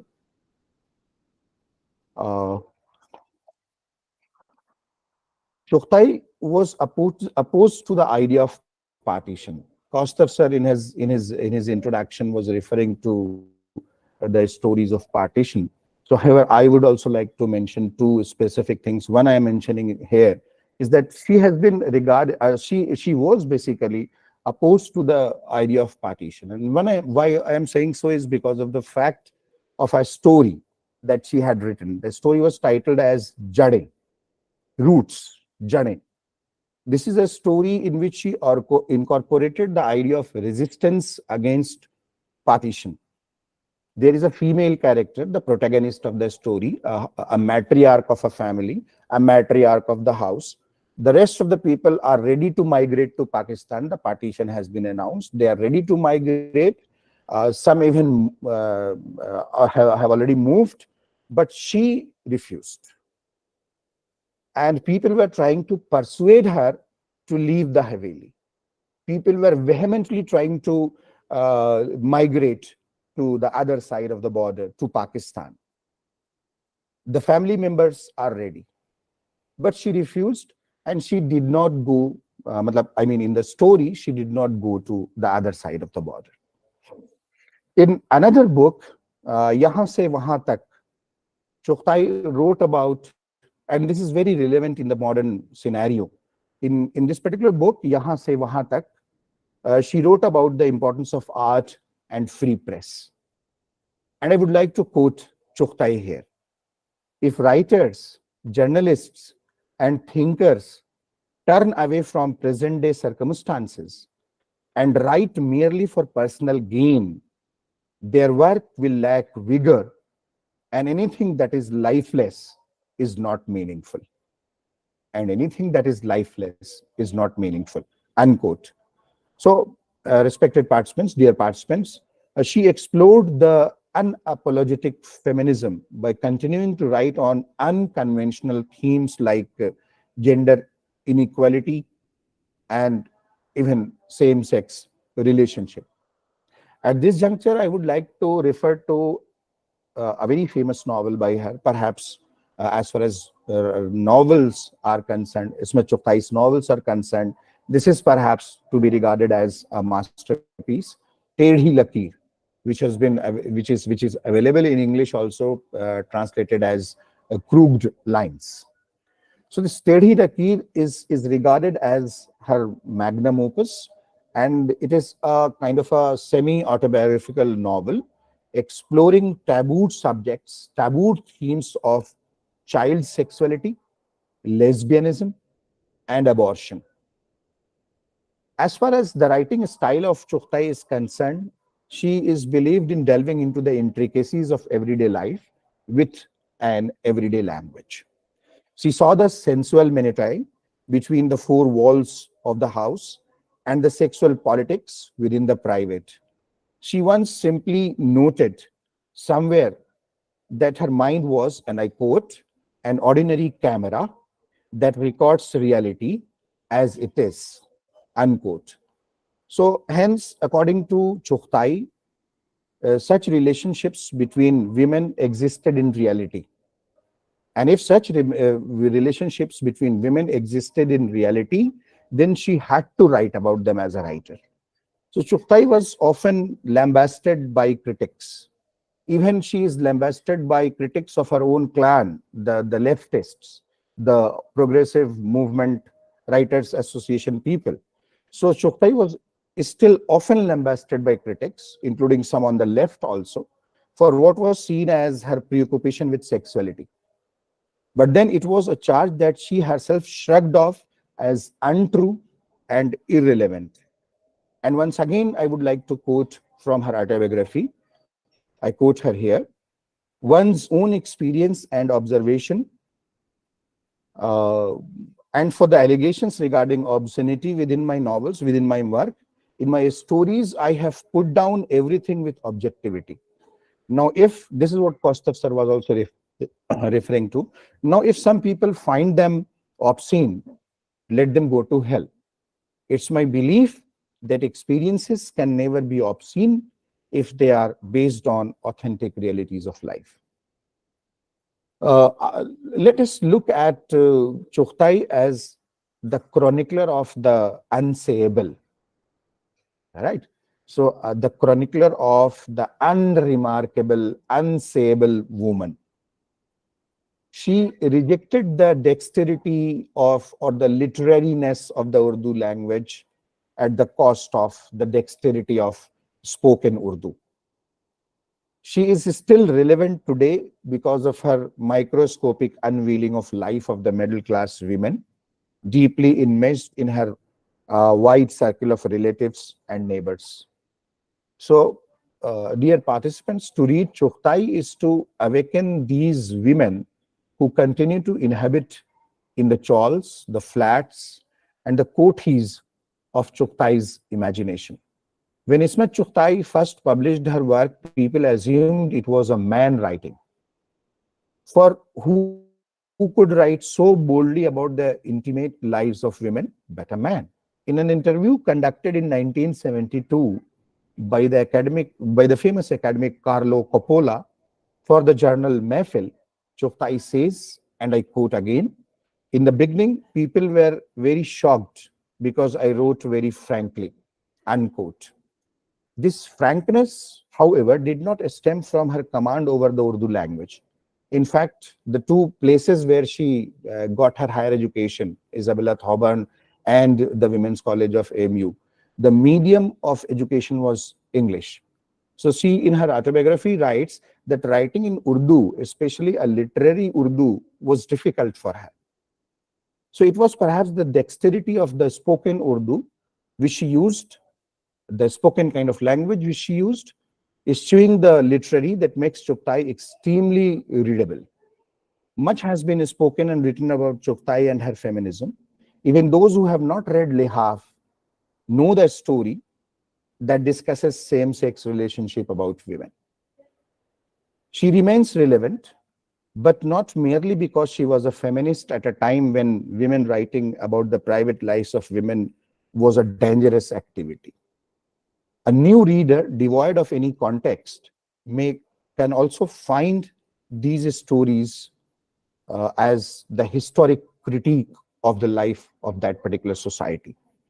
So Chughtai is relevant today also for the microscopic unveiling of the life of middle-class woman who is deeply enmeshed in her wider circle of relatives and neighbors. and whose desires, much like Begum Jan in Lihaf, are often unspoken and unfulfilled. Or there is Chughtai's recurrent character type, the young pubescent girl, sensuous but artless, aware of her own desires, but not always of the consequences of desires of men, at whose mercy she often found herself in. The unremarkable woman. This is what I was trying to say, that she is the writer of the unsayable. So the unremarkable women, rarely make an appearance in contemporary writing about women's lives. At best, they are relegated to a supporting role as the trailblazing lead lady shatters the glass ceiling. Chughtai herself shatters that glass ceiling. But her stories were of the immense resourcefulness of women who circumvented the glass, who left the shattering to the more privileged. To read Chughtai is to awaken these women who continue to inhabit the chawls, the flats, and the kothis of her imagination. At this juncture, I would like to refer to a very famous story by Chughtai. Kaustav sir has also mentioned that. Bichu Phupi.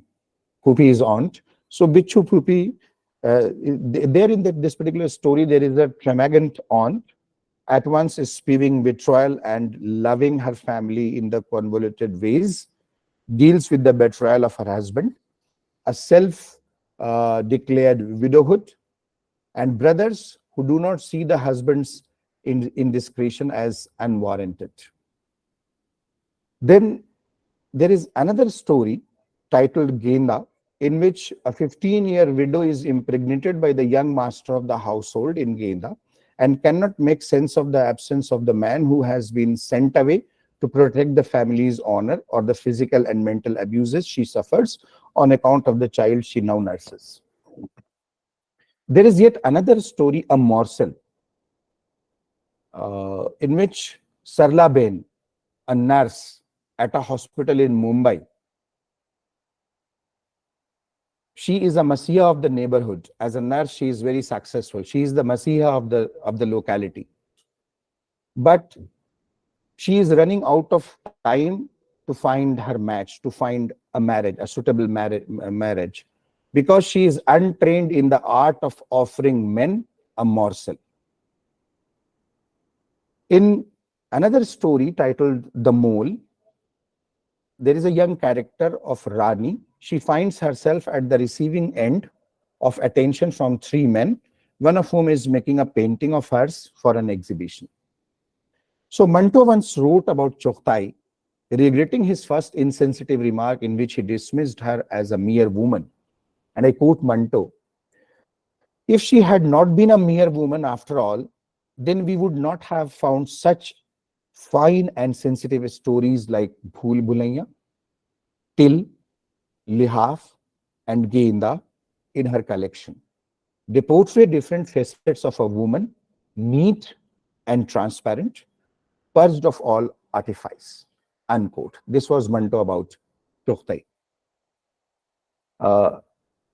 Some while ago, I was telling that she was a true writer who represented the unsayable woman, the Hannah. Now, she herself has been regarded as the wicked woman of Urdu literature. She calls herself the Lady Changiz Khan because she belongs to the clan of Changiz Khan family and something like that. So she used to call herself Lady Changiz Khan. And she has been regarded by the critics of Urdu and the scholars and the so-called authorities of Urdu, let us say, as Urdu's wicked woman. So in her life and writing, she laid bare the hypocrisy of male champions of women's rights and the myths they had constructed around women. While she and her legacy are feted and commemorated in India, this daring champion of women's rights, who anticipated by a few decades the heaven stormers of the 60s pioneered in the West by Simone de Beauvoir, Betty Friedan, and Germaine Greer, he has been consciously ignored in Pakistan. And you can understand the reason why she was deliberately and very consciously ignored in the other side of the border. So the main reason for this, perhaps, I think, is the controversy that surrounded her regarding the writing of Lihaf and all that case, court case, and the banning of Lihaf and all those charges of eroticism and lesbianism undertones and all that.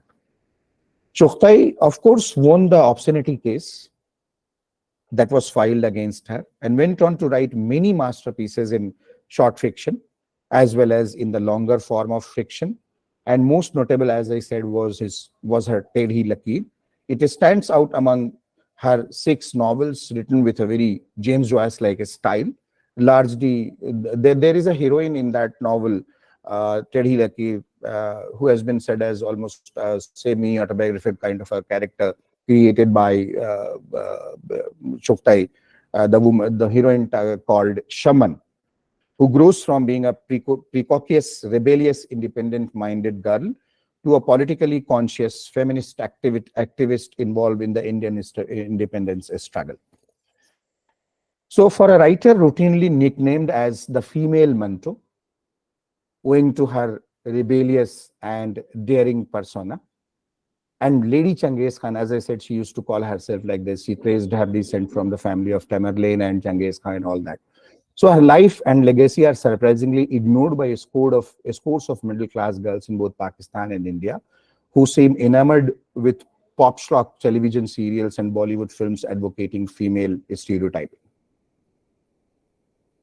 Critics have unfairly stereotyped Chughtai, who died in 1991, as a spokesperson for the respectable woman of the Indian Muslim middle class, owing to her unmatched knowledge of the inner lives of the middle-class Muslim Zanana. Some even refused to regard her as a great fiction writer. But the style of her writing, the themes, the problems which she brought into Urdu storytelling was new. The life of women and their sexual problems had previously been dealt with by many of the male short story writers, but there is a fundamental difference that here is a female writer presenting the problems and issues of female sexuality with a peculiar female woman point of view. That is why some people even think that Ismat has described her autobiography in her short stories. So Ismat made her topic the impediment of middle-class Muslim cultural and domestic life within which a woman's personality is nurtured. She had a familiarity with these constraints, and the way she put a finger on the aching veins of the psychology of Indian woman broke new grounds.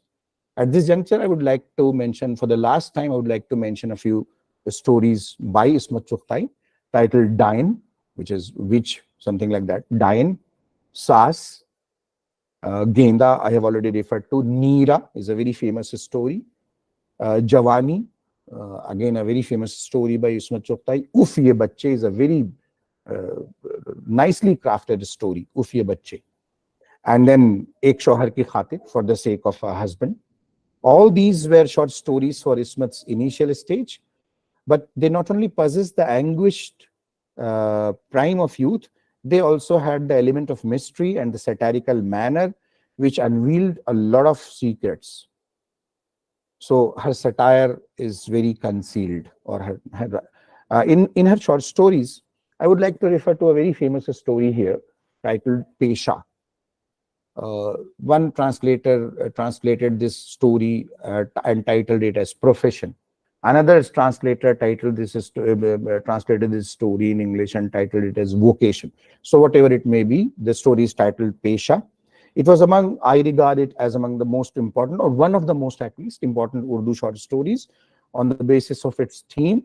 It seemed that the treasure of Ismat's experiences and observations started dwindling once he wrote Tedhi Lakir. So the life which she had witnessed and dealt with were contained very fully in Tedhi Lakir. So by now, the critics say that the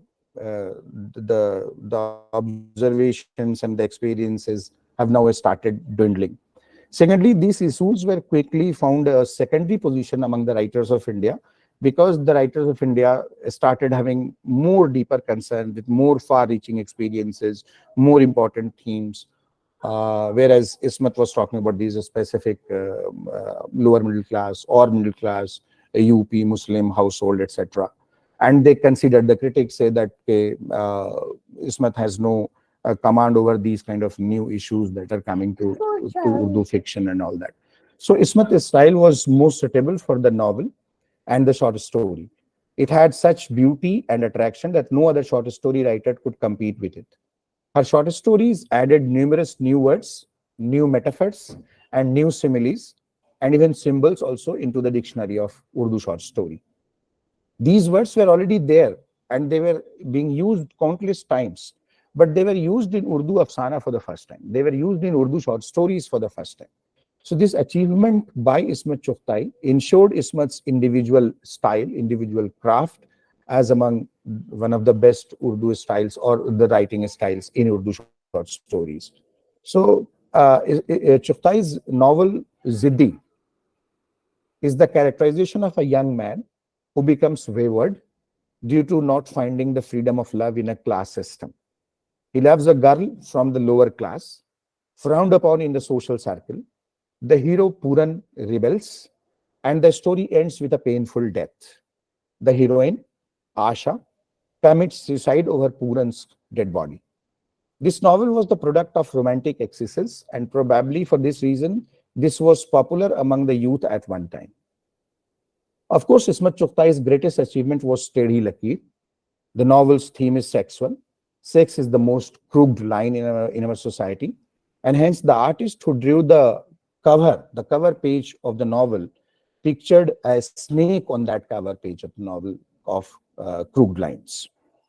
Ismat illustrates how an intelligent and capable middle-class girl becomes a victim of psychological perplexities due to moral prohibitions and the inadequate nurturing of sexual consciousness in Indian society. The realities, which were gradually but incompletely revealed in her short stories, come to the front as a complete picture in her novel, Tedhi Lakir, which was the fictional creation of Ismat, where she utilized the experiences and observations of her youth one by one till nothing was left. So from the unnatural manner in which Ismat concluded this novel, one could guess that she had the expert familiarity with the labyrinths of its theme, but she did not know the way out of them. And at this juncture, I am moving towards the conclusion of this lecture. I would like to quote a very famous Urdu critic, Krishna Prasad Kaul. And I quote him, like Premchand's Godan can be called his masterpiece, in the same manner, Tedhi Lakir is Ismat Chughtai's masterpiece. Like Premchand has made a great addition to Urdu literature by drawing a complete picture of our rural life and by interpreting it in Godan, in the same manner in Tedhi Lakir, Ismat has created new literature in Urdu by drawing a complete map of our modern girl, for which we should be grateful to her. Unquote. So, dear participants, Chughtai's work fit into no preconceived narrative, and she published short stories, novels, sketches, plays, reportage, radio plays, and several other things. You know that she wrote films also. And at this juncture, I would once again like to refer to a very famous partition film, which is basically, I believe, is an icon of filmmaking as far as partition-based cinema is concerned. The film called Garam Hawa. And I would like to tell my audience, my listeners, that the story was written by Ismat Chughtai. So she wrote about partition. She wrote Garam Hawa, which is an iconic film on partition, and she wrote Jade that I referred earlier. So let us now move to the last concluding paragraph. Thanks to her gritty and mischievous tales, Ismat Chughtai remains an unparalleled figure in South Asian literature, writing in an utterly unstable and complex cultural milieu, wherein the colonial subcontinent transitioned to independent nation state through brutal partitions. Chughtai, in her own distinctive style, captured the intricacies of gender and sexuality. Against the orthodoxies that trapped Indian women into honor codes of respectability, she drew from her own personal experiences and embroidered into her texts a deviant female voice that otherwise remained muted in the dominant discourse. Thank you so very much. Thank you, sir. Thank you so very much It was an amazing session in true sense. I'm sure each and every one of us thoroughly enjoyed and learned a lot. Now this is time for small interactive or question answer session. We will take questions from both the sessions. So I request my students to unmute yourself one by one, and you can ask your queries to our resource persons. And please be careful about while somebody is asking a question, others please keep yourself muted. Okay. You can raise your hand and then ask your question. Sir, I would like to reflect on it. First of all, just combining the two, I am very much fond of Manto. I read Manto more than I have read Chughtai. And the thing that what Naran sir has pointed out, the art of storytelling in Manto, the art of storytelling. And this art of storytelling, I find what came to me when I was reading Liha for Manto, that it was a kind of tradition of the 18th century English the prose writers like Goldsmith or Swift or Addison, where the reality is being told, but in disguise of some naive audience. As for Goldsmith, it was Liantai Atlangi. And for Swift, it was Gulliver himself, the scathing satire in disguise of Gulliver. So you also in Liha we see. And but for Manto, which attracts me most, that he is always here, but Manto is nowhere. I find it that Manto is nowhere, but he is everywhere. Sir, I'm just saying it. So I think this was a very, almost very enriching sessions we had from both of you. The art of storytelling that Naran sir had just made it with a very good start, and you completed it. It was very excellent session both, and I think my students are also got enriched for this, and so I leave it for the students to, if they have some questions or on the audience from there. And another thing, Pushanjit Shah, are you present here? Pushanjit Shah, are you present? I think it's not. Maybe there are some questions in YouTube channel. There has been someone who has been trying to raise a hand. I saw this. Yes. Ankita Das. Onkita Das. Okay. Onkita, ask your. Pankaj Das, you can ask your queries if there is any. Anyone else? Okay, Shagor Karikor, you can ask your question.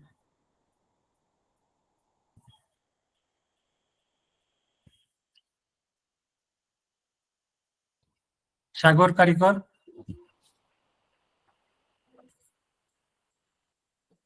Hello. Sorry. My name is Sagar Karikar from third semester, sir. Sir, can I consider Ismat Chughtai as a feminist as she talks about lesbianism and sexuality? If yes, then why?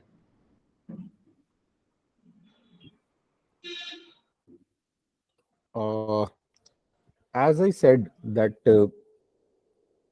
she was writing about female issues, gender issues, about female sexuality, about female homosexuality, and all these kind of subjects in the 1930s and 1940s of the century. One can very well imagine the situation at that time. The time was not like ours. It was a very hard time with the angle of feminist concern. So yes, she is among those early feminist writers of Urdu literature. We refer to Rashid Jahan, we refer to Quratullah and Haider. We also refer to several others. And we can say the stories, in most of her stories, she is certainly raising the female issues. So with that angle, yes, she was a feminist. And she herself has never denied this charge that she was a feminist. So she was a feminist writer, but simply clubbing or rather limiting Ismat Chughtai only as a feminist writer, only depicting the female issues and concern, is not the right thing. She had a very wide canvas, and she wrote about several issues and several themes, as I was referring to in my talk, related to Dalit issues and a lot of other issues that she talked about in her novels and in her short stories also. Thank May you I very add much. something? May I add? Please, No, sir. sir, please. Please, sir. You see, there Thank you, is sir. this big controversy which surrounded the term feminism in the West, and later on, critics, people, women particularly from the south of the globe, came out with another term, namely womanism. I think what fits the writings of what the label that fits writings of Ismat would be more in the category of womanism. The reason being, in the West, in the so-called first wave of feminism, there was so much of radicalism.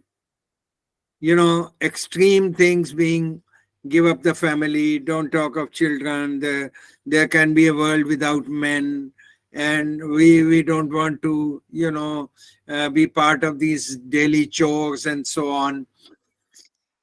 It was against those in the so-called third world or global south, that particularly when you think of Africa and you think of writers like Buchi Cheta and others who said that I am a feminist with a small f, they wanted a kind of holistic picture where the women did not give up family things and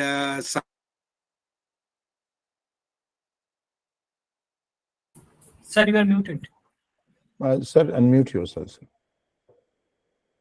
so it is, I think, more appropriate to think of Ismat in terms of womanism rather than in terms of feminism. And one small observation I'll make. Yahya sir referred to Manto's observation about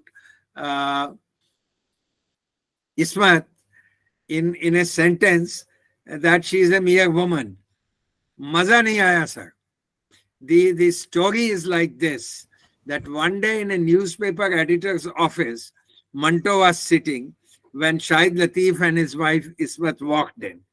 And that was when Manto perhaps met Ismat for the first time. And when he was introduced to her, he had, of course, read Lihaf and maybe some more. They were both in the cinema industry, all three of them, in fact. Manto was there, Shahid Latif was there, and Ismat was there.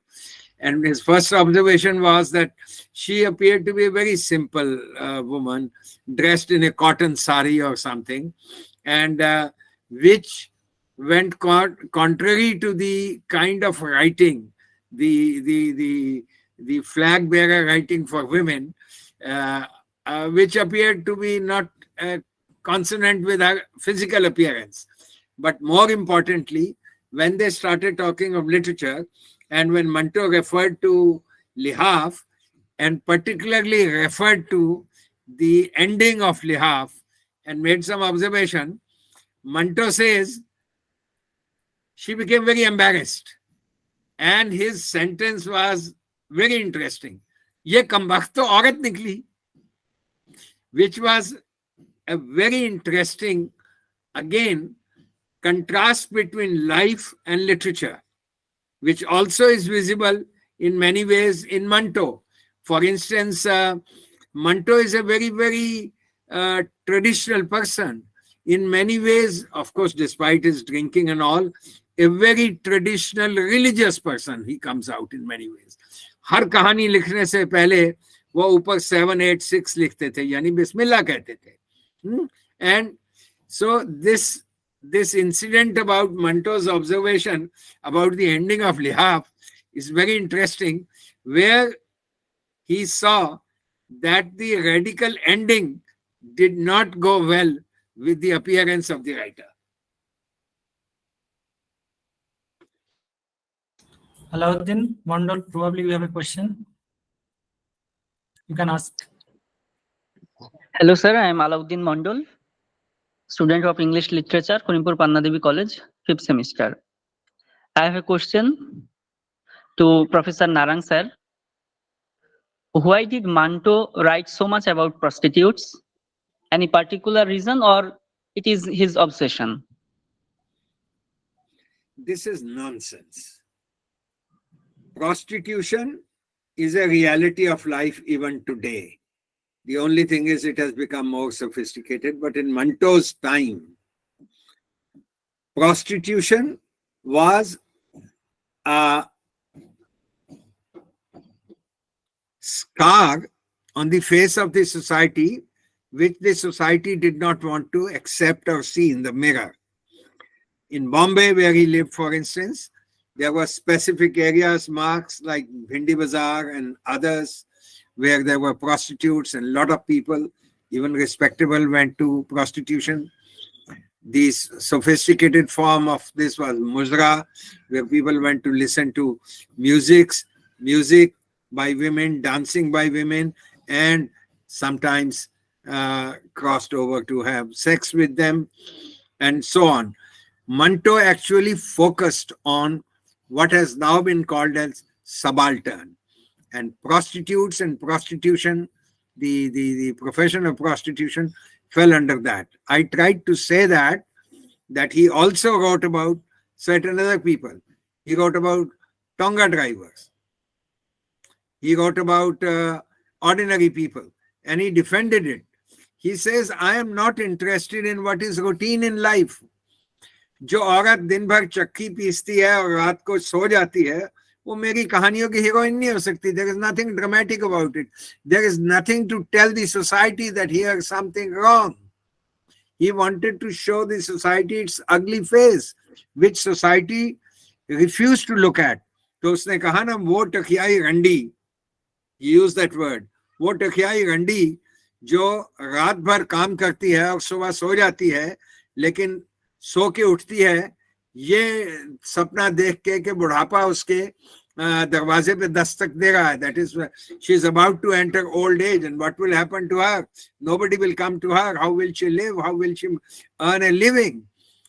These were questions of ordinary people, women, and he was a womanist. He was a feminist in the real sense of the term, and a very, very interesting comparison can be made between Ismat and his creation of women's. It can be very interesting. It was not an obsession. It was a part of his conscious effort to focus on the downtrodden, whether they were men or whether they were women. Thank you. Bappa Das, you are raising your hand.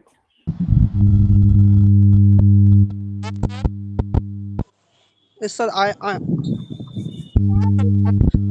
I'm Bappa Das for Pannadevi College in 3rd semester. I have a question. We came to know that Urdu literature is so in this. Then why it got so less space in our syllabus, sir? Answer that question. May I answer that question, please? Yes, sir, please. Number one, you are lucky that there is some Indian literature in your syllabus. You are living through wonderful times. When we were students, English literature at BA and MA meant only writings by English Americans, Australians, New Exactly Zealanders. so. Exactly so. There was absolutely racial segregation. English literature meant written literature by English persons alone. It was much later that when we started writing in a big way in Indian literatures, Indian English, then perhaps also people started looking at literature in Indian languages. You are talking of Urdu literature being so rich. India has very rich tradition of literature in at least 30 major Indian languages, each as rich as in Urdu. So I'm sure your syllabus, I haven't looked at it, I'm sure your syllabus thinks of Urdu, thinks of Tamil, thinks of Bangla, thinks of Marathi, thinks of Hindi, and if it doesn't, then it should. It should. Think of the Bangla tradition. My God, how rich tradition of writing in Bangla. Therefore, it is only a certain aspect, certain portion of literature in English studies that can be given to Indian writings. And within that portion can be given to Urdu or another language or so on. So it is not that it is less, but it perhaps has what can possibly be within the constraints of a syllabus, what can be assigned. Riya Shah. Riya Shah, you can ask your question. Hello, sir. Myself, Monica Shaha, 5th semester student. Don't say myself, say I am. I am Monica Shaha. What is this Okay, myself? sir. Don't Okay, be sir, shy of using the first person pronoun for yourself. I. You know, out of courtesy, we don't want to say I. Say I am so and so. Okay. I am Monica Shaha, 5th semester student. This is not a question to Professor Horish sir, but I request you, can you please give us a list of short stories by Manto which we must read? Yes, of course. Let me indulge in some publicity. Go and buy my book, Manto Stories. I have translated 21 of Manto stories in that, and I have categorized 3 in them. Well, I'll give you some here. Well, of course, there are well-known stories like Thanda Gosht, Boo, Kali Salwar, Khol Do, Upar Niche Darmiyan, which is in a telephonic talk. But there are some very interesting longer stories. A story called Moselle, which is about the partition where a Jewish girl, in order to save a Sikh woman, sacrifices her life. There is a long story called Mummy, which is the story of a brothel keeper, an Anglo-Indian brothel keeper. Very interesting. There is a long story called Babu Gopinath. Very interesting story again. So some of these stories which are lesser known. There is a story about an actual character, actual person from Amritsar, who used to be a big businessman but also a philanthropist, called Bijli Pahalwan. There are these 2 stories on Jallianwala Bagh. First story by Manto, first ever, called Tamasha, and the other San 1919 Ki Baat. There is a very good story again, Khuda Ki Kasam, which is a very interesting partition story.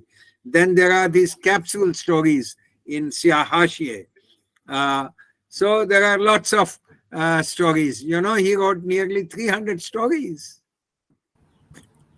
300 stories, essays, letters, radio plays, radio features, and he was dead by 42. Thank you, sir. Is there anyone else?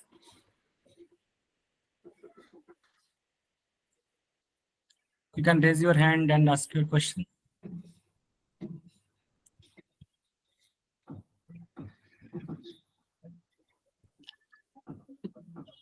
I think there's nobody. Kishore. Yes, sir. I think there's nobody. Yes, sir. You move on. Now I think we are almost at the end of our webinar. So I would request my colleague Srimati Priyanka Mondal to offer the vote of thanks. Hello everyone. Good afternoon everyone. I am Miss Priyanka Mondal, a faculty member of English department in Karimpur Pannadevi College. And I am feeling very much blessed to be in this session as a female. Thank you is such a prayer that cannot be seen or touched. It must be felt by heart. And I feel so honored and so much privileged to get this opportunity to propose a vote of thanks on this special occasion.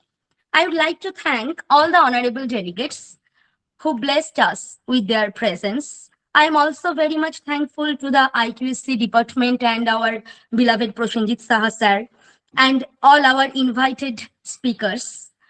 Words are not enough to thank their constant guidance and support to shape this conference.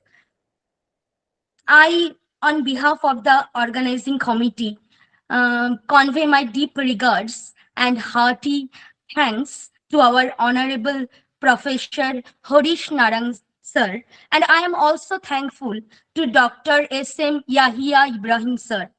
And I'm so much thankful to our teacher in charge, our HOD, Sir Kosta Bhattacharya, our beloved sir, and as well as our my colleague, Sri Kishore Baudia sir.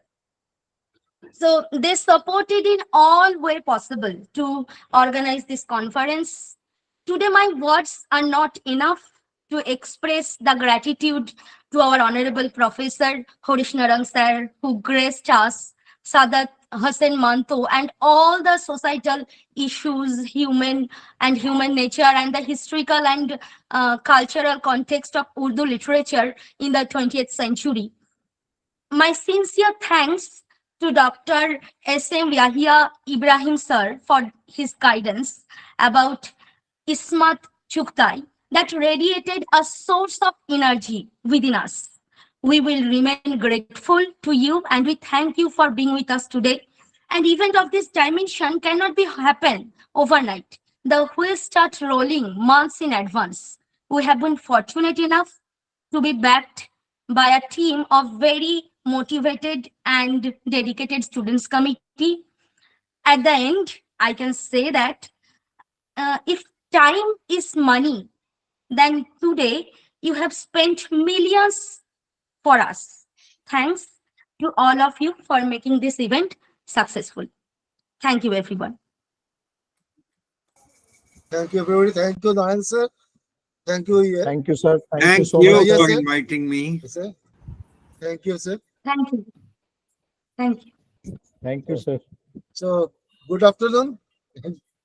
We leave the Take Bye, care. session. sir. Bye, bye, sir. Okay. Take care. Thank you, sir. Take care. Thank you. Thank you.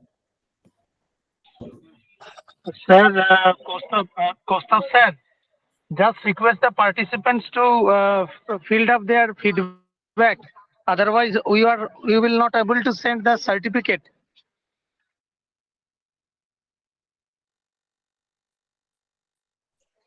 Kishore sir, kindly read these matches to the participants. Okay. You will get a link for submitting your feedback. So you must submit your feedback. Otherwise, you will not be able to get any certificate. So this is mandatory. As participation was mandatory. Like that, this filling of submitting the feedback form is very important for all of you to get a certificate. You will surely do that by tonight, by 11, before 12 a.m. Sorry. So you are requested to do it carefully. Thank you. Thank you.